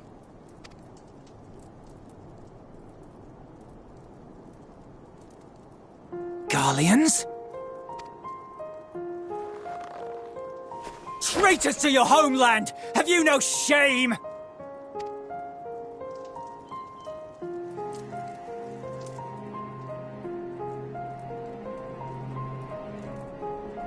I am Lucia Junius, a Temple Knight of Ishgard. And you are? Iulus Pier Norbanus. And that's all you invaders will get from me. We are not here to invade Garlemald, far from it. Like you, our allies in Eorzea and the Far East fight in defense of their lives and their loved ones even as we speak. But it is the people of Garlemald who have suffered most. This we know. And that is why we have come to offer you our aid, that we may unite against our common foe.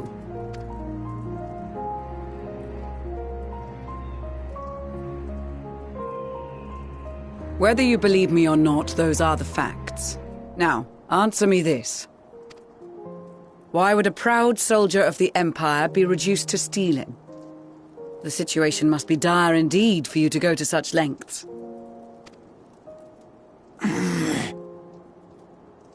If it is supplies you seek, we would gladly share ours, or turn a blind eye while you leave with your spoils.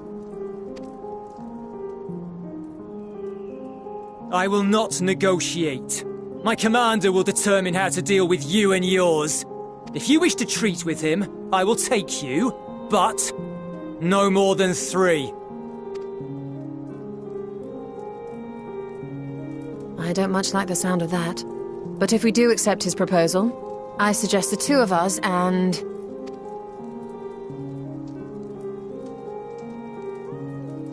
Please allow me and Alize to act as envoys.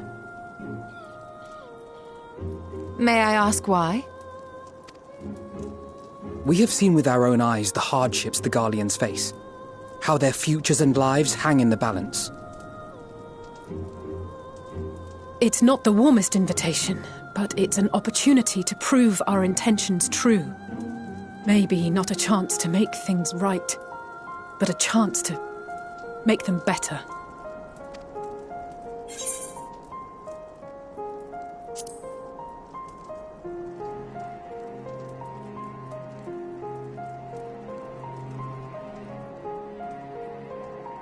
I can see that persuading you otherwise is a lost cause, but you will proceed with the utmost care.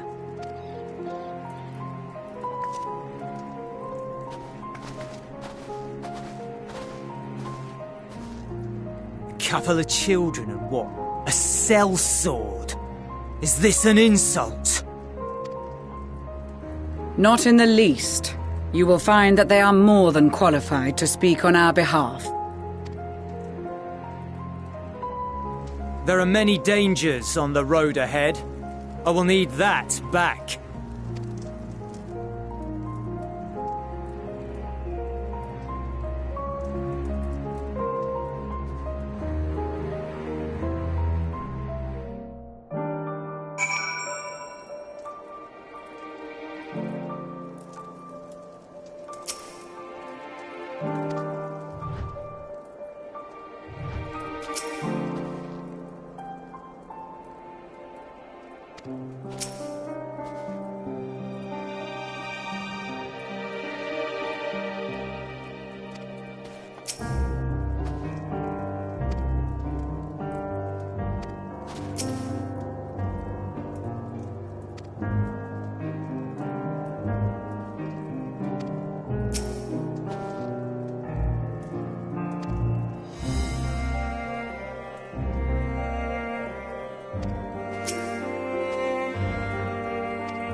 These are their chosen representatives.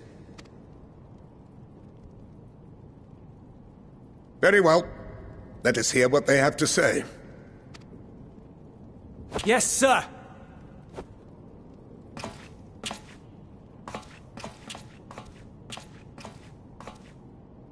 I present to you our commander, Lord Quintus Van Kina, Legatus of the First Legion.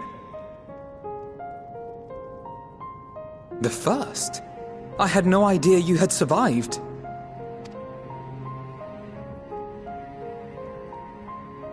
We lost our Emperor, our city, more than half our troops.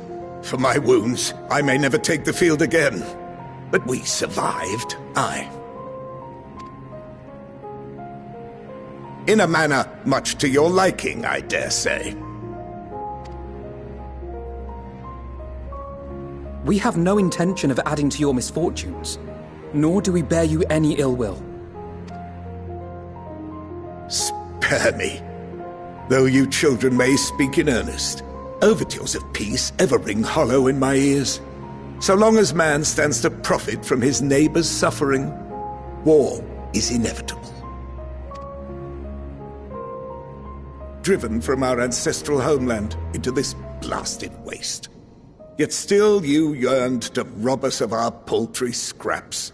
'Twas only with Magitech that you learned to keep your distance. Though we knew it was only a matter of time before you regrouped and returned. Conquest and empire were our only defenses.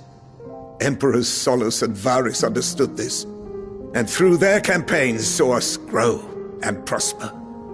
Much blood has been spilled in Garlemald's name, aye. But if it is a choice between yours and mine, then it is hardly a choice at all.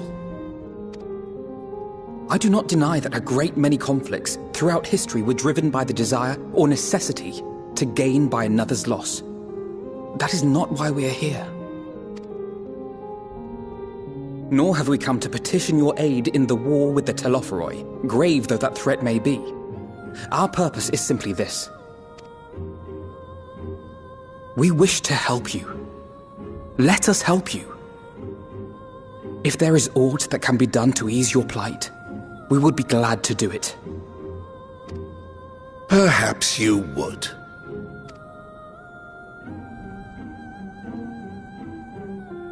But regardless of the ideals you espouse, your leaders would not send an army into Garlemald if they did not stand to benefit. If we accept their aid, they will expect their efforts to be rewarded once the Telophoroi are no longer a threat. And after compensation and concessions, the great empire would be brought to heel. Her enemies rejoice at her downfall. Our third eye, a mark of shame. We won't stand idly by and let your people be humiliated. And we're not alone in that. We only want to make a difference, to make this world of ours better. Surely you can understand that. What I'm trying to say is, there are so many people who just don't care about making you suffer. And maybe that's almost insulting after all the suffering you feel the world has subjected your people to, but believe it or not, that's the truth. And now we're here, and all we're asking is for you to tell us what you want, what you hope for.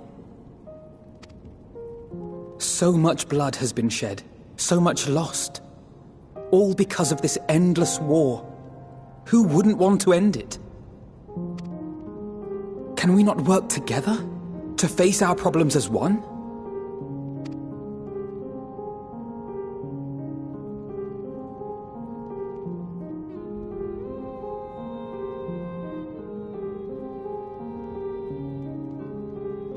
Answer me this, young peacemakers. If a world without conflict is your desire, why reject the unity and prosperity of Garlemald? Is it because we do not share your faith? That we do not share your heritage? That our ideals and virtues differ? That we cherish and hold in the highest that which you do not? Disparity is the root of discord, and peace built on compromise is flawed and fleeting. Happiness for one and all is a dream, and the reality is that to the victor go the spoils. That is why we Garleans will never submit nor surrender. For freedom and for pride, we will remain true to ourselves until the bitter end. That is my hope.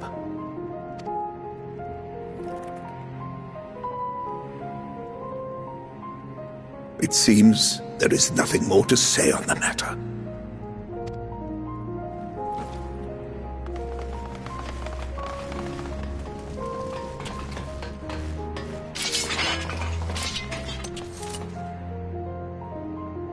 You will remain here while I decide what is to be done with you. Do not be alarmed. No harm will come to you. if you cooperate.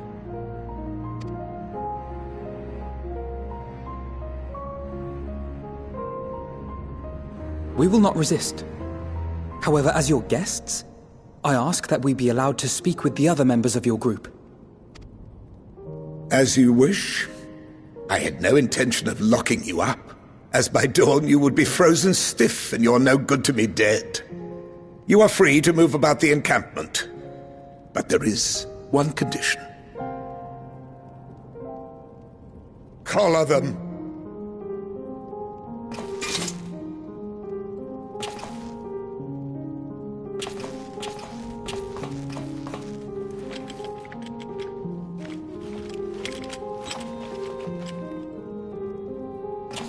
What are these?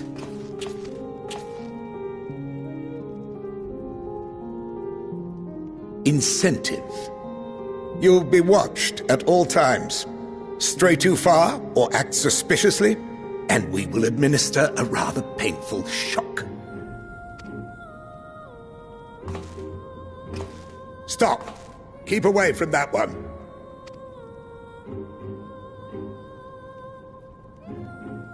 The champion of Eorzea is not so easily cowed.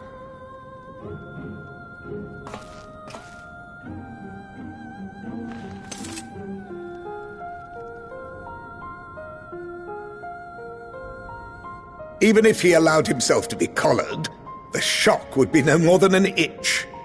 No. If he refuses to obey, we will activate the twins' restraints instead.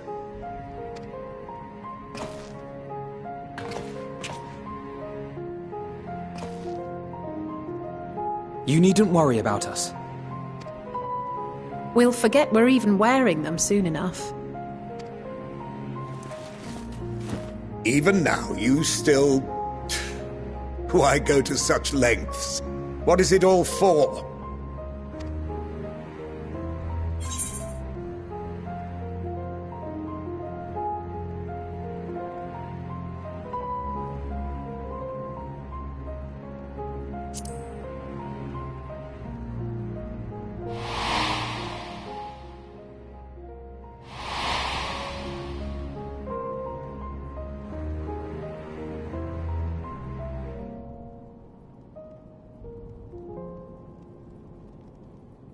You are a curious one.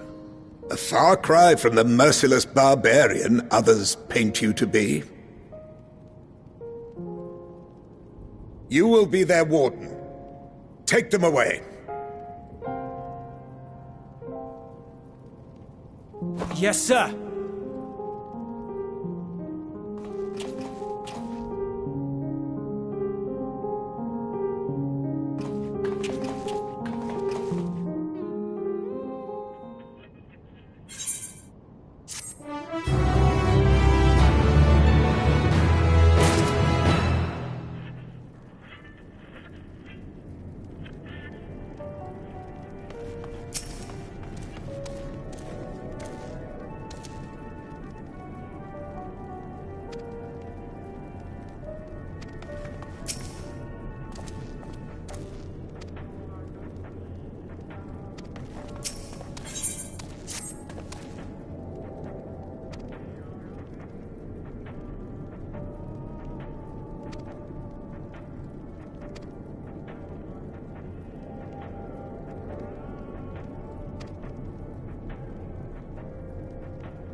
Finally escaped the watchful gaze of your keepers, have we?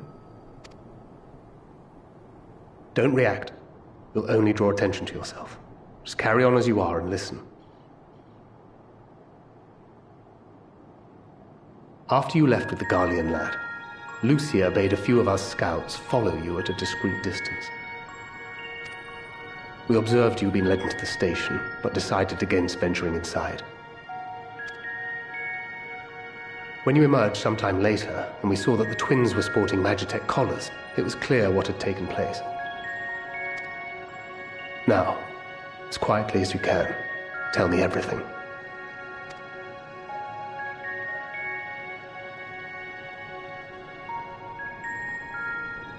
The Legatus himself, eh? Now there's a surprise. This is also the first I've heard of a plan to join forces with the 10th and storm the Tower of Babel. An interesting development, and perhaps the opportunity we've been waiting for. Our comrades back at the camp also received some rather promising news, but it's still too early to get our hopes up. For now, keeping yourselves out of harm's way comes before all else. Whatever demands the Garleans make, indulge them. With luck, this will all be over soon. Until then.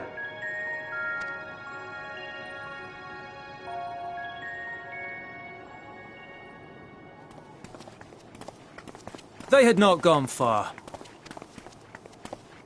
We searched high and low, but no luck, I'm afraid. I might have guessed you'd be the only one to find anything. I wasn't expecting much to begin with. Eventually, there will be nothing left out here for us to safely salvage. For now, this will have to suffice. We should return to the station.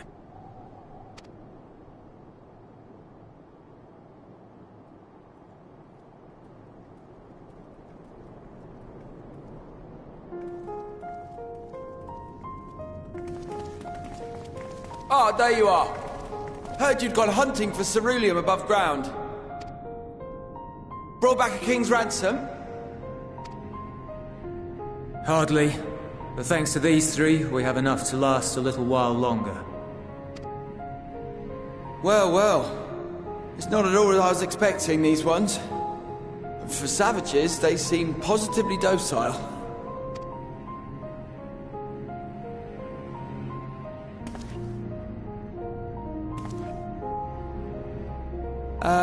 It's a poor attempt at humour. In all honesty, I'm grateful for your efforts.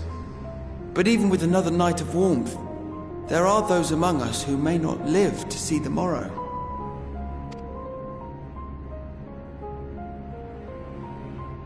I trust your expedition was fruitful. Lord Quintus!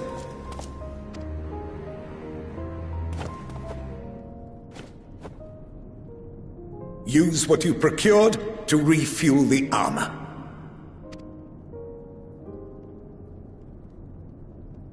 But, sir, what about the heaters for the camp?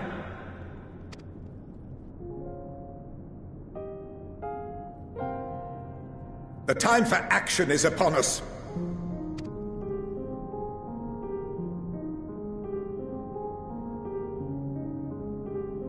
My men and I have matters to discuss. In the meantime, you are to wait here. Do not forget, you are being watched.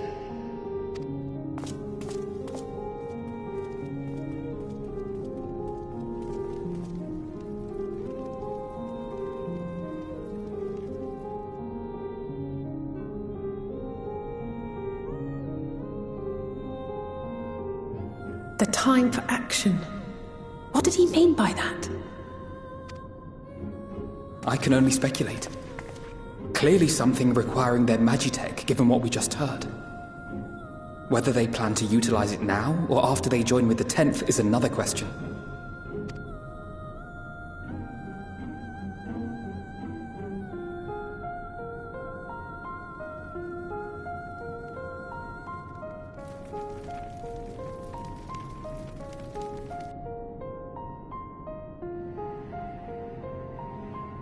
Will they ever escape this cold?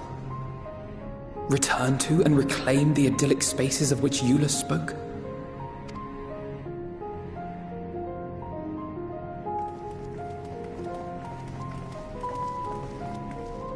Finished your war, Council?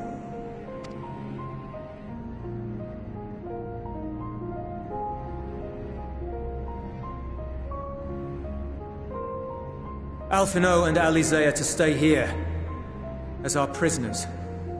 They will be released once your comrades have relinquished their supplies and withdrawn from Garlean soil. Until our terms are met, they will be detained at a separate location.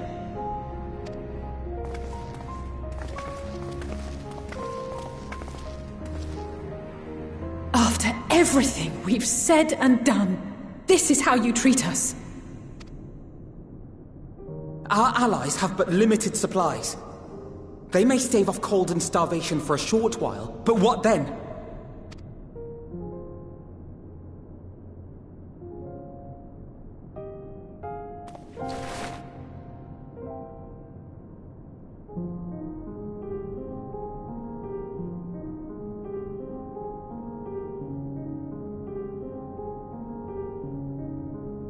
For now, keeping yourselves out of harm's way comes before all else.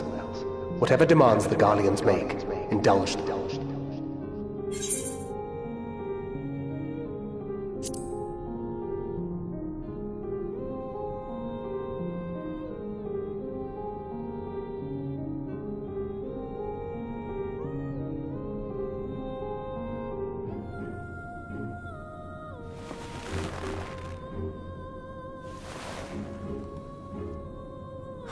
Get them out of here.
This is my home. Our home. At least it was until that night. I was with Lord Quintus when the capital fell, and thus spared. My family, who did not own a radio, were less fortunate. When dawn came, I made my way here. My parents, my little brother and sister, they were still inside. But they weren't themselves, and they tried to. And I had to.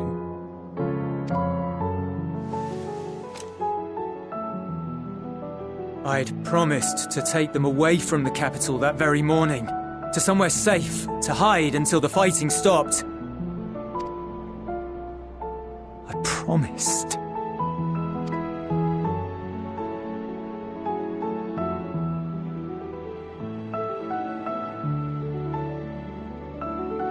The Garlean flag bears a chain, the bonds between our countrymen.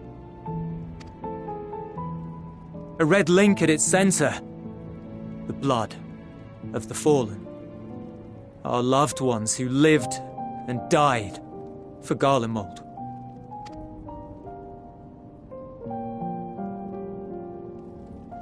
But if she too fell, who would be left to remember them and their sacrifice? What enduring proof would there be that they were ever here? If we had turned to your gods, would they have saved us?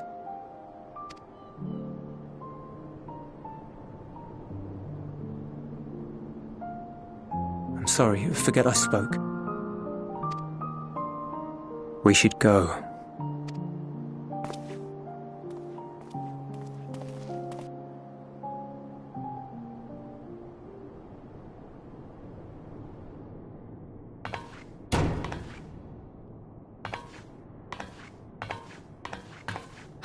No use. Believe me, I do not enjoy being here any more than you. But he wanted us to play along, so that is what we will do.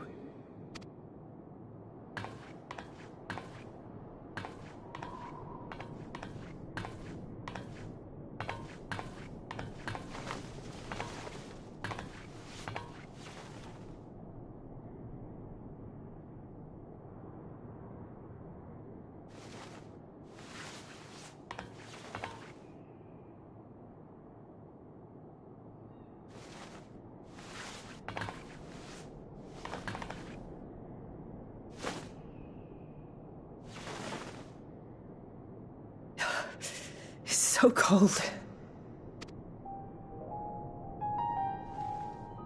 Painfully so. Unbearably.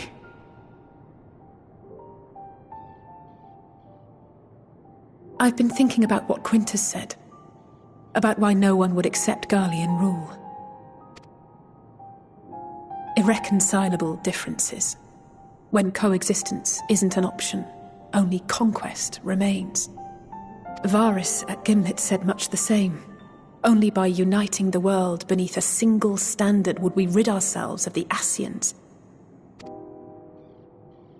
United as one people, one race cleansed of imperfections, a cold and unforgiving vision. And when we fail to live up to their standards, what place is there for us in their world? But the truly sad, truly frustrating thing is how damnably similar it all is to the lofty ideals of Father and the Forum. Non-intervention. Always non-intervention. Protect our knowledge and our people, and to hells with the rest of you. And yet, I can see how it happened. Varys and Father looked to their elders for guidance and took their virtues as their own. But for this world was of their making. In who else could they place their trust?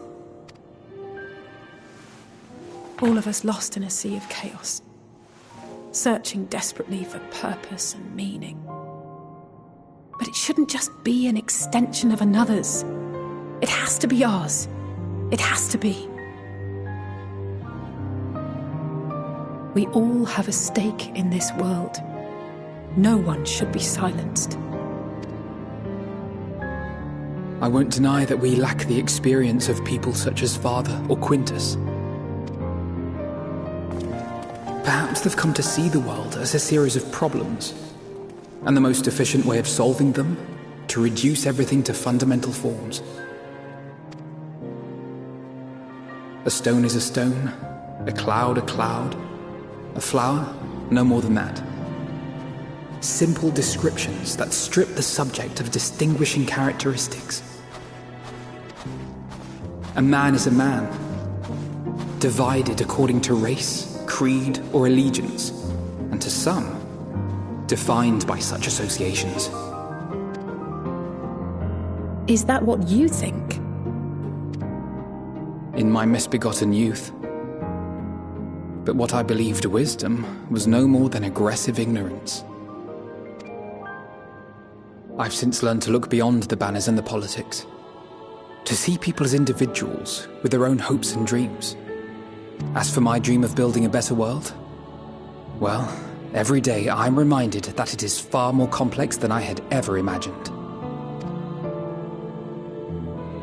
But it only spurs me onward, to find the wisdom and the strength to see it through to the very end.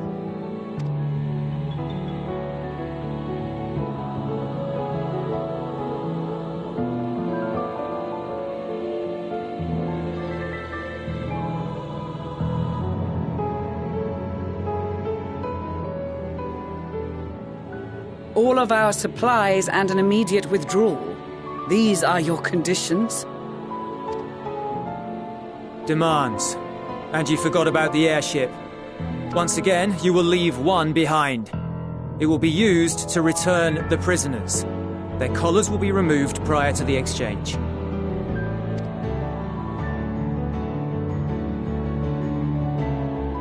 So in the end, not even Father's expertly worded rhetoric could deter you from your chosen course.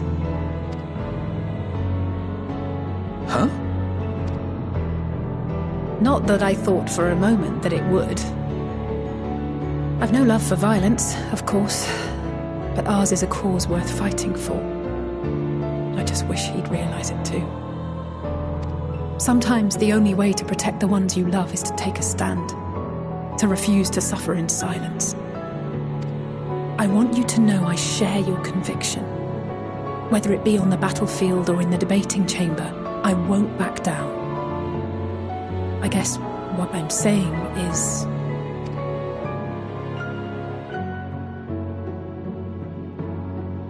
You've found your own reason to fight. Yes.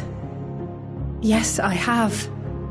God's willing, there will come a day when we can finally lay down our arms, and there will be peace. But not until the Telophoroi have been defeated once and for all. And you, brother, will have a vital part to play. By your words and deeds, you'll lead the way. I pray I am up to the task. There'll always be naysayers. Those who think us fools for even trying. It's easy for learned elites to criticize earnest efforts and assert their moral superiority, all without offering alternatives. Not that their sophistry has ever wounded you. So stubborn and strong. Stronger than you even know. Don't ever change, you hear me? If you stumble, I'll be there to catch you. Or give you a thick ear. Maybe both, for good measure.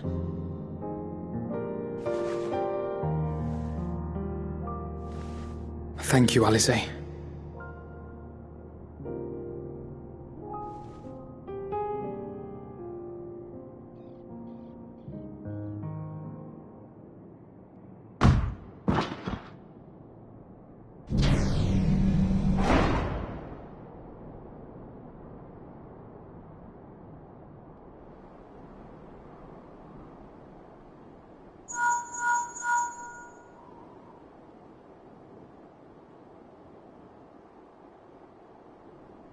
The scouts have secured Alizé and Alphino. Their collars were removed without complication as well.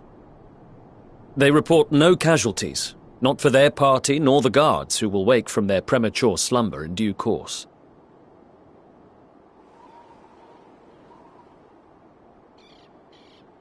It would appear the situation has changed. I propose new terms. We have information that will be of great interest to Lord Quintus, and I wish to speak with him in person.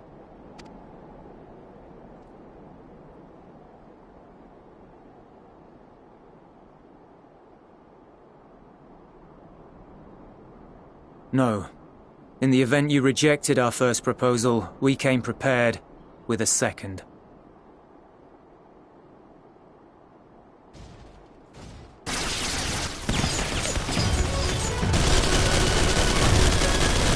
Ambush!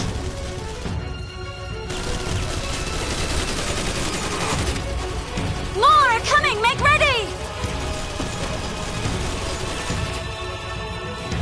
We, the loyal soldiers of the First Legion, proud servants of Garlemald, of the fallen Emperor Varys, shall safeguard these lands from the barbarian hordes until our countrymen return!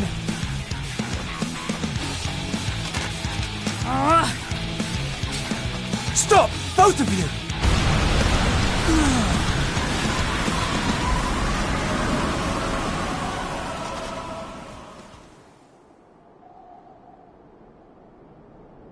This child may be the worst emissary I have ever seen.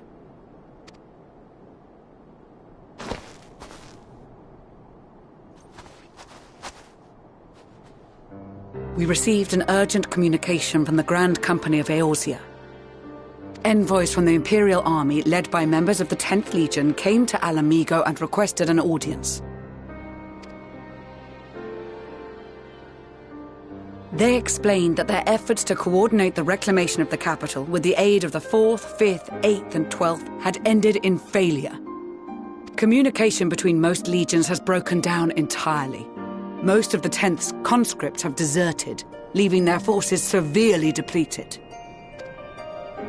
That is why, unable to continue the fight on their own, they and their allies turned to the Grand Company of Eorzea for aid. Lies! Every word! It is the truth, and I have not finished. The 10th has requested that we deliver a message to Lord Quintus. Have the ill stand down.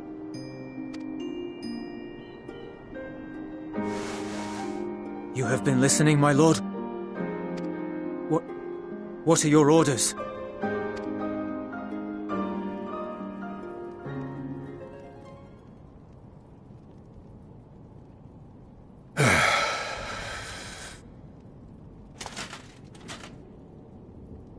Inform her that we will honor the 10th's decision.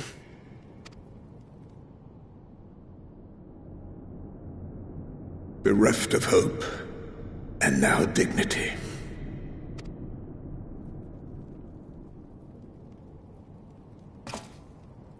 I release you from your duty. All of you.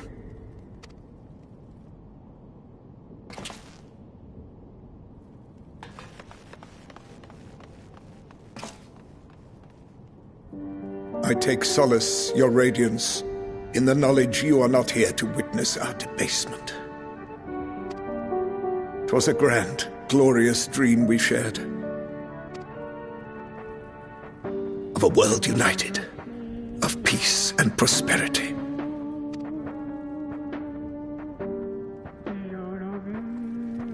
We are ghosts, you and I, memories of days gone by. Bonds forged in blood that I will not see tarnished.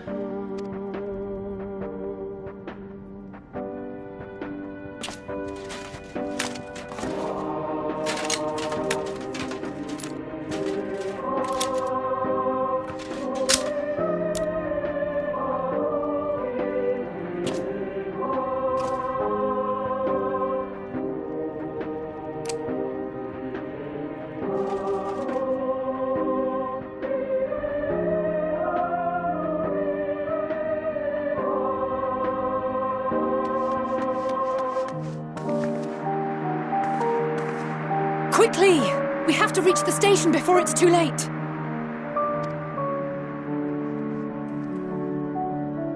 If there is still a chance that Quintus will agree to a truce, we must take it.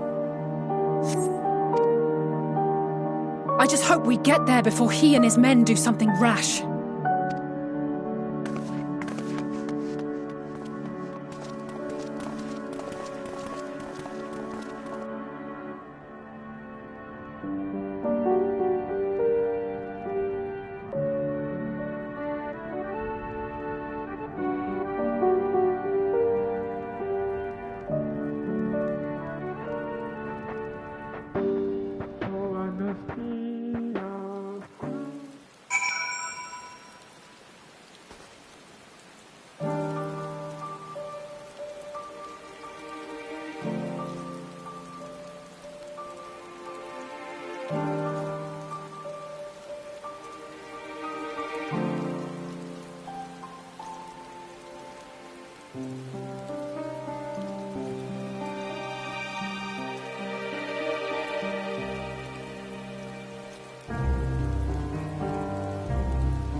Is that all of them?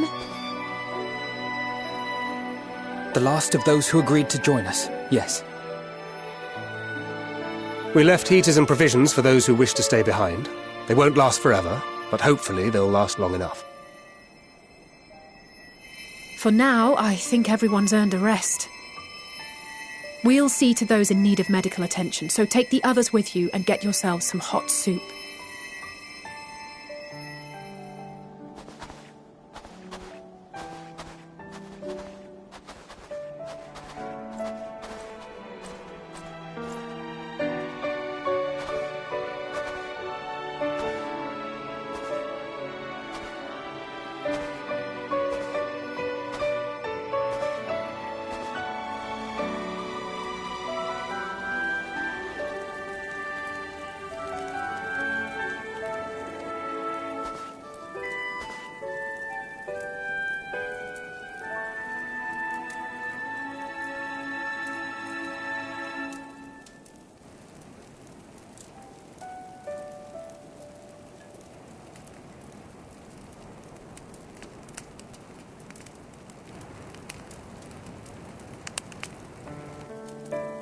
Warmth. At last. Marvellous, isn't it? All thanks to the resourceful machinists of Ishgard, I might add. On their behalf, I bid you warm yourself to your heart's content. Hold on. Your people might have scribbled a few things on a piece of parchment, but it was our Leminson Smiths that put the bloody things together. Well, be that as it may, we single-handedly got the interior heating up and running again, didn't we? The hells you did! We were there every step of the way. We? You barely raised a finger to help, you ale-sodden reprobate.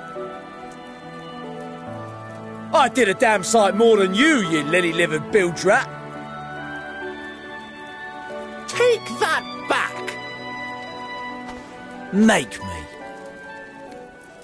I will not stoop to your level.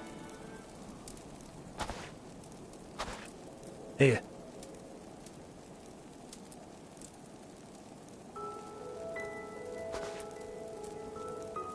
At ease, man. There's nothing funny in it.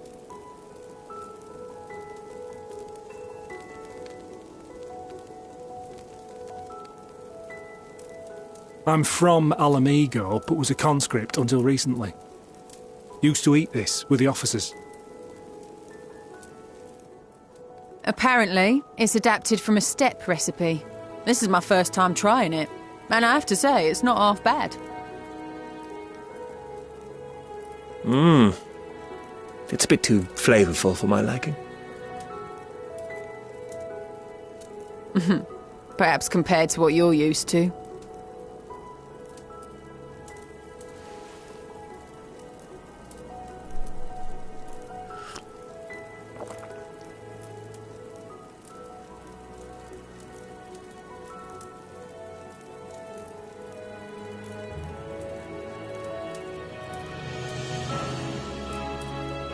It's the little things that make life worth living, don't you think?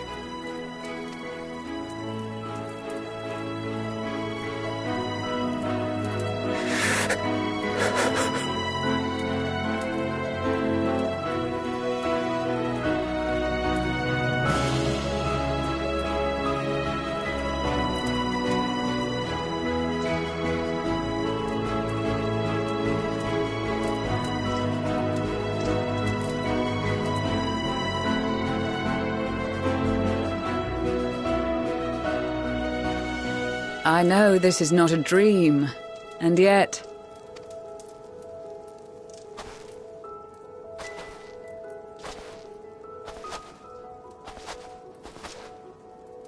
I felt the same way at the Dragon Song War's end. Every morning I would step outside and need to be reminded that it wasn't my imagination, that my world had been forever changed. And just as I had grown accustomed to the idea, again you change my world in ways I never thought possible.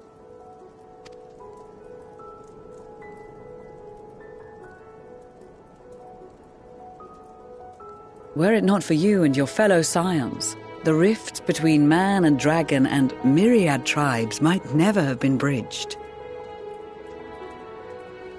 The Grand Company of Eorzea, the Ilsabard contingent, we owe it all to you. We've shed many tears in recent days, of pain and sorrow, triumph and joy. I much prefer the latter.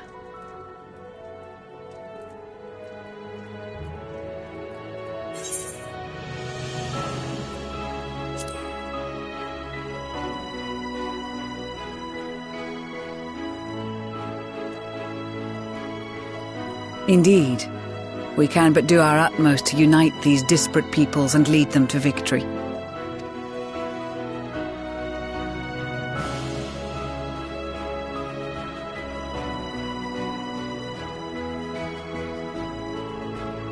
It is a remarkable achievement.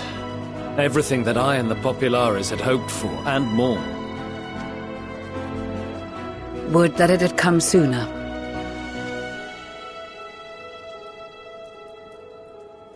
Indeed. Too many are not here to see it. And yet, there is a warmth in my breast, as if they still share in this moment. Yes, I know what you mean.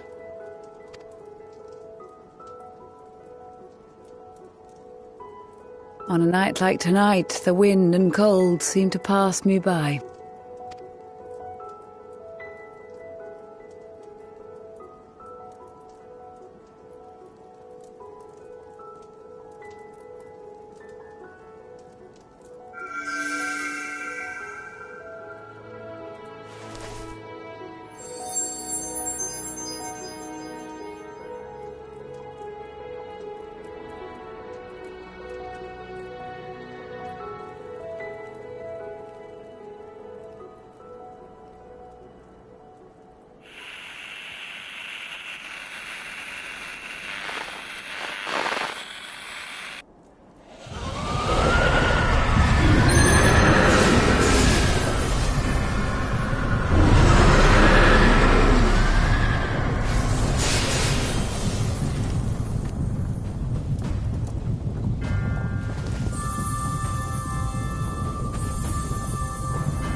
of the Gallian Empire, thank you for inviting me today.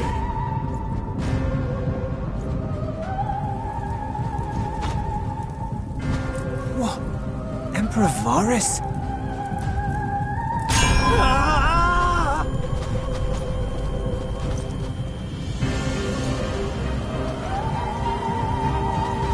They are being tempered! The talismans! Quickly!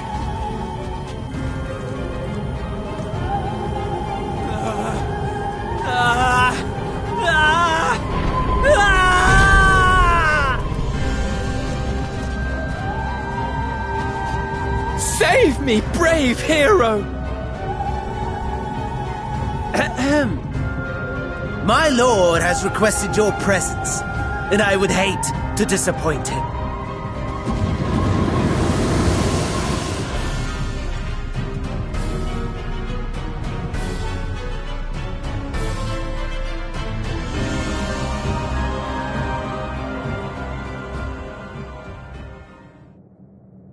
The experiment was a success, but I fear our time is short.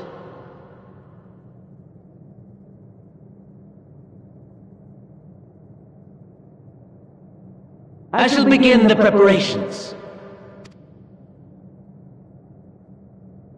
Now, it is time for you to awaken.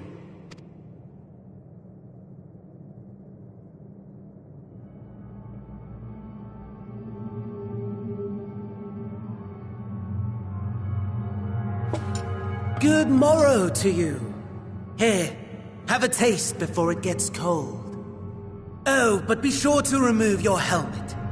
Take a moment, too, to familiarize yourself with that borrowed flesh.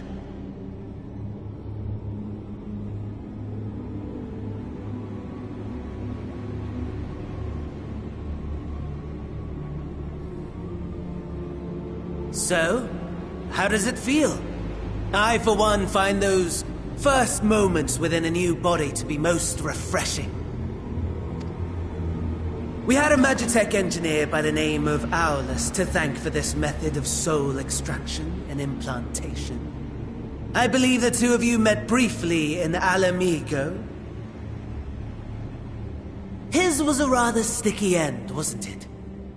Thankfully, he was thoughtful enough to leave behind his mind-jack technology.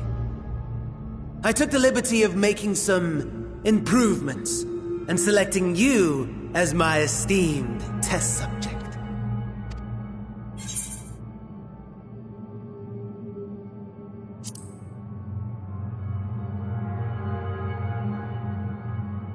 And permit you to go on a righteous rampage instead of partaking in this delicious meal?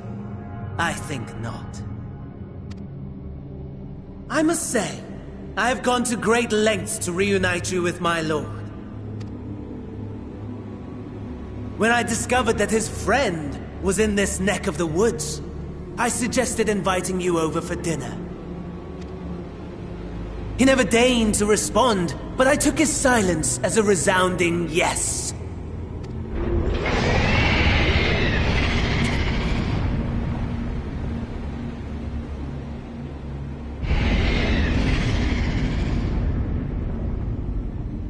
Oh my! Daddy is pleased his grumpy little boy has finally found his playmate.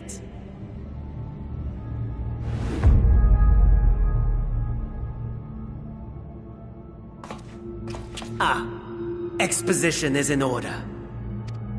The Garlean Empire has long outlawed all forms of religion. No gods to worship, no risk of summoning.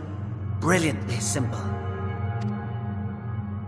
But people being people must turn to something or someone in their hour of need. Who then? Why, His Radiance the Emperor, of course.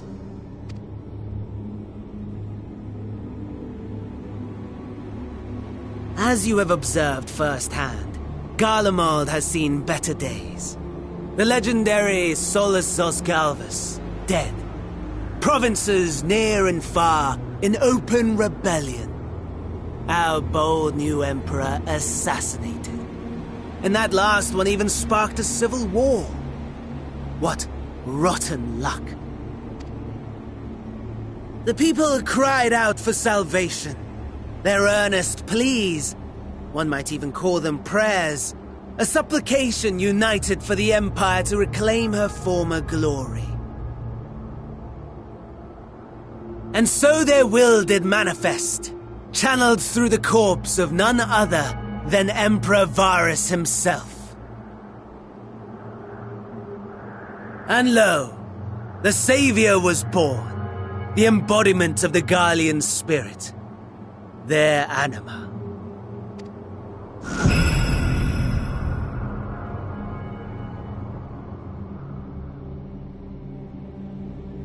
It calls to its subjects, compelling them to take up arms and fight.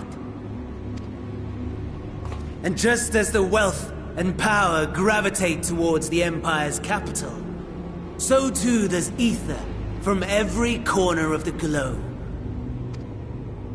The towers with which you and your allies have been so preoccupied were created as an extension of Anima itself. An ingenious design. Would you not agree, my lord?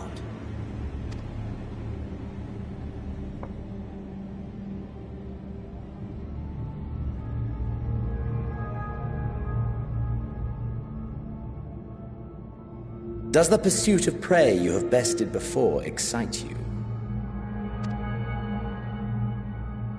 Of course not. Absent the challenge, the thrill, your prize is a hollow victory. Butchery.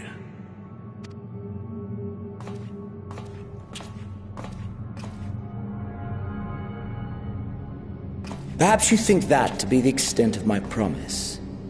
I have no doubt fallen in your estimation since Alamigo. Fair enough. But do not let your disdain deprive us, of an opportunity to craft an even more majestic moment of euphoria. I have been honing my craft as I set the stage for our reunion.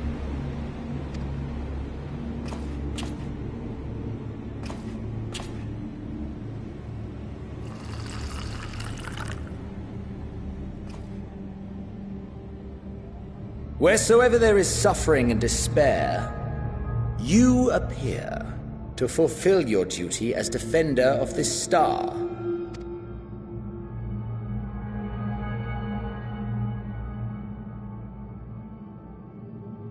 The chaos and destruction that my hordes have wrought are my gifts to you alone.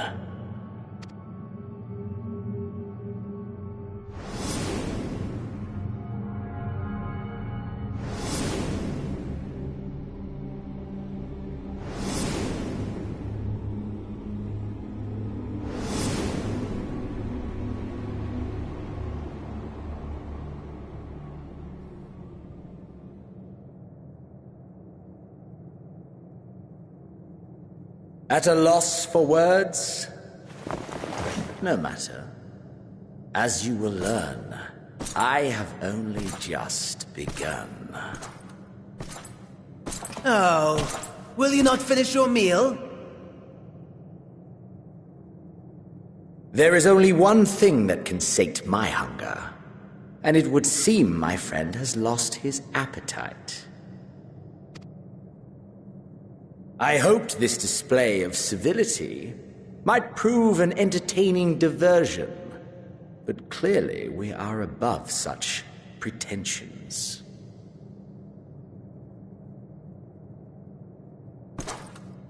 While my lifeless body was in the possession of the Ascian, I too claimed another's as my own. It was an enlightening experience to fight in an unfamiliar form. Flaws and failings in my technique were plain to see. Whence rises one's true strength? The flesh? The soul? Perhaps you should like to discover the answer for yourself.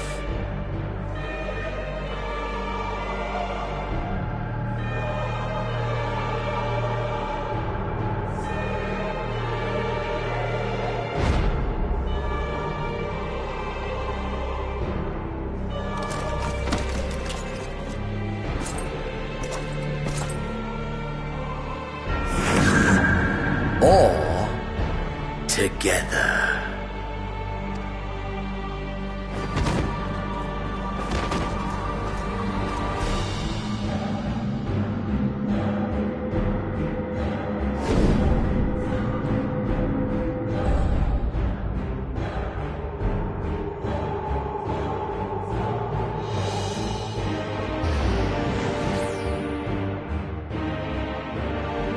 Oh dear!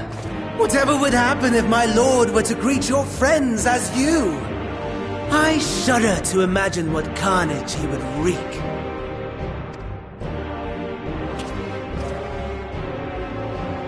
We'd better hurry if we want to avert the bloodbath. You can thank me later for my generosity.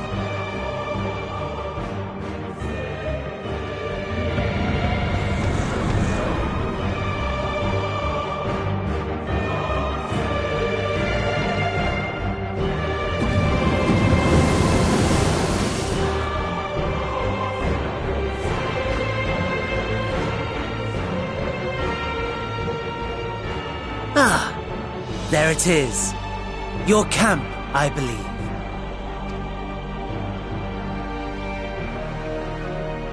If I were to hazard a guess, I would say that you, the other you, is making his way there as we speak.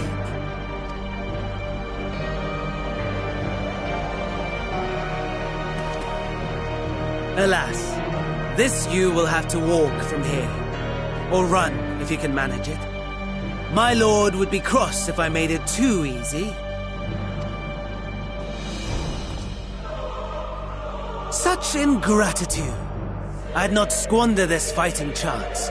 After all, you've obstacles enough to overcome. Right on cue.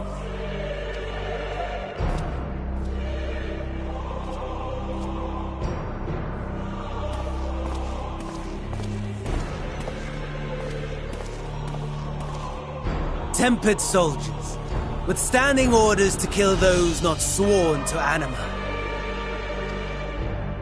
Under normal circumstances, you would make short work of them. But on this occasion, the odds are not so heavily stacked in your favor.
Not bad at all, given your diminished capacity.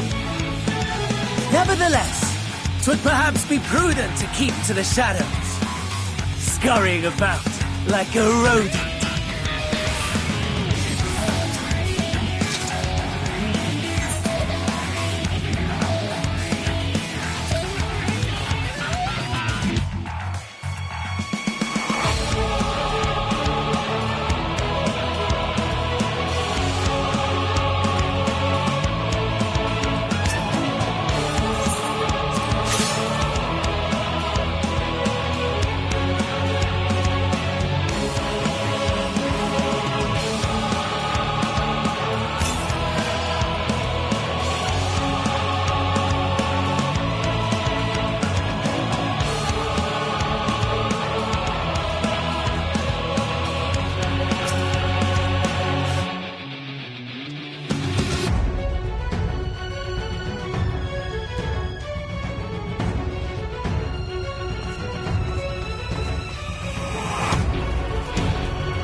It is a miracle we were able to restrain the Tempered without suffering casualties. A welcome one. Arun, Senna and the others have their hands full as it is. Thankfully, there are enough scales for everyone. And what of Eulus? His symptoms were particularly severe. They were, but others fared still worse, including some brought back from the Magna Glacius. As those in most desperate need take priority, it may be a while before he receives treatment. But rest assured that he will. In the meantime, we must find our missing friend. May the Fury guide you.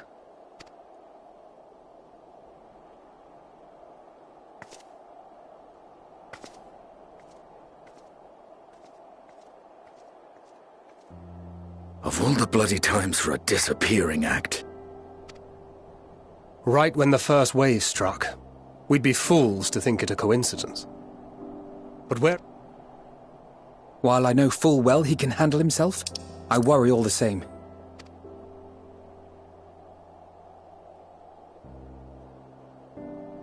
Ah, speak of the devil.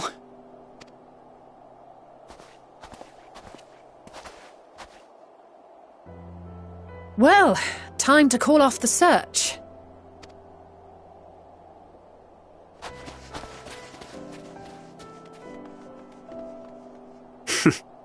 Case closed.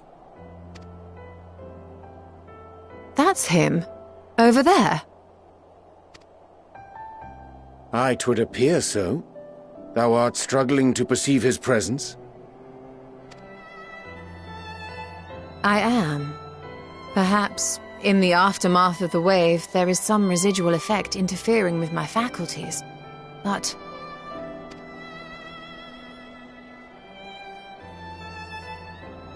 Where have you been? We've been worried sick. Now, all's well that ends well. Are you all right?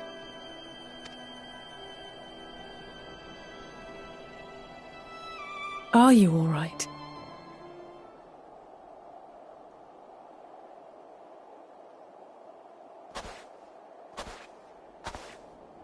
Who are you?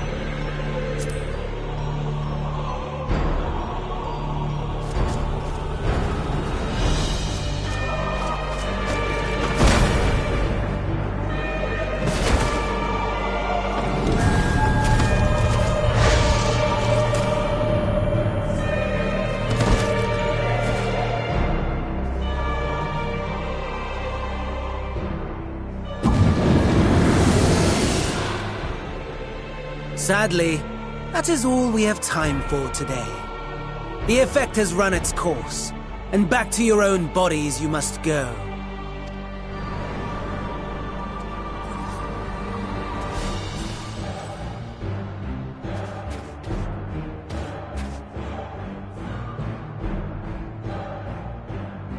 But where are my manners?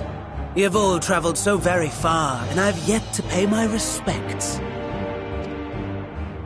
Though in my defense, I was ill-prepared to receive so many uninvited guests.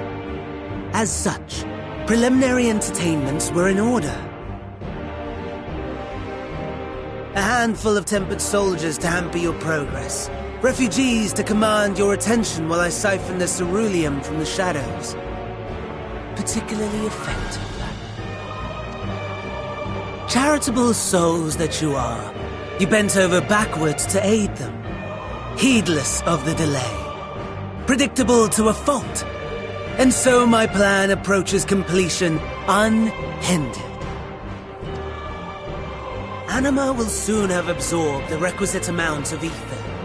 And then shall come the spectacle to end all spectacles. The eldest and most powerful of primals will awaken, and all shall bear witness to the final days!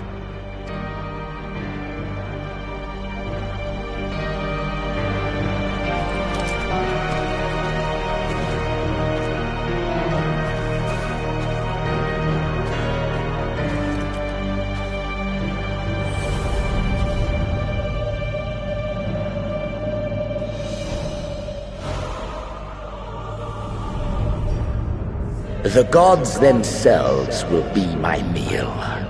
Your dear companions my dessert.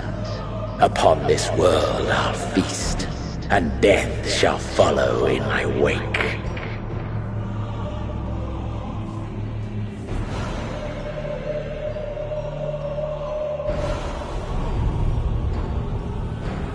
All your hate, all your rage, you will render unto me.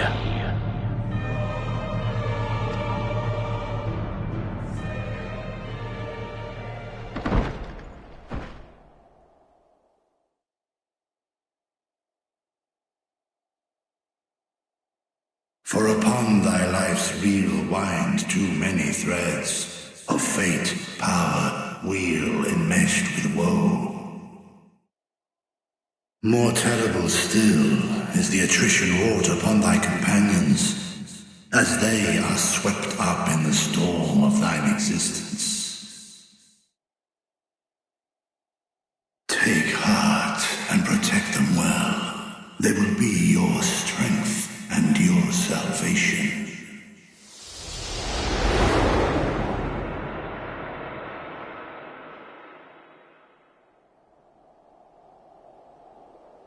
Thank goodness. He's awake.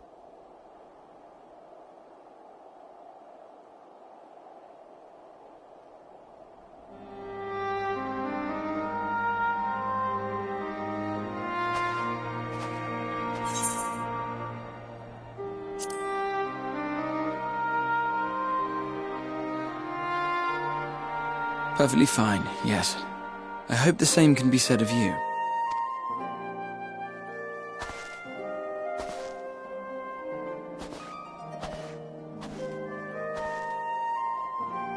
Everything in working order? That's a relief. Oh, and before I forget, thanks for coming to our rescue.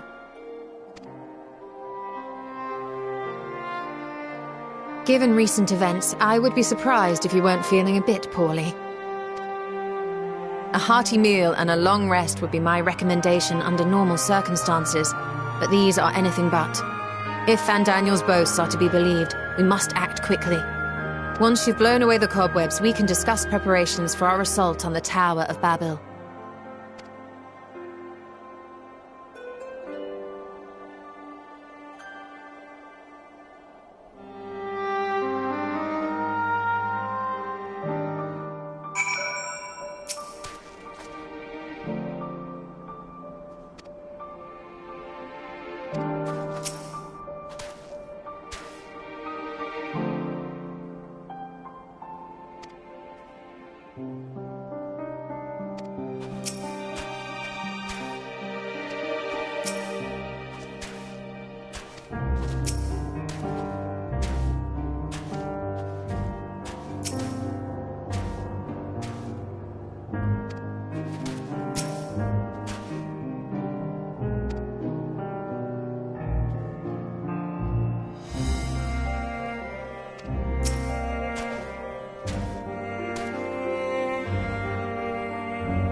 would be a pleasure as always. Let's give it our all. My turn. I stand ever ready. Our fates are not yet sealed. Victory will be ours! Right then.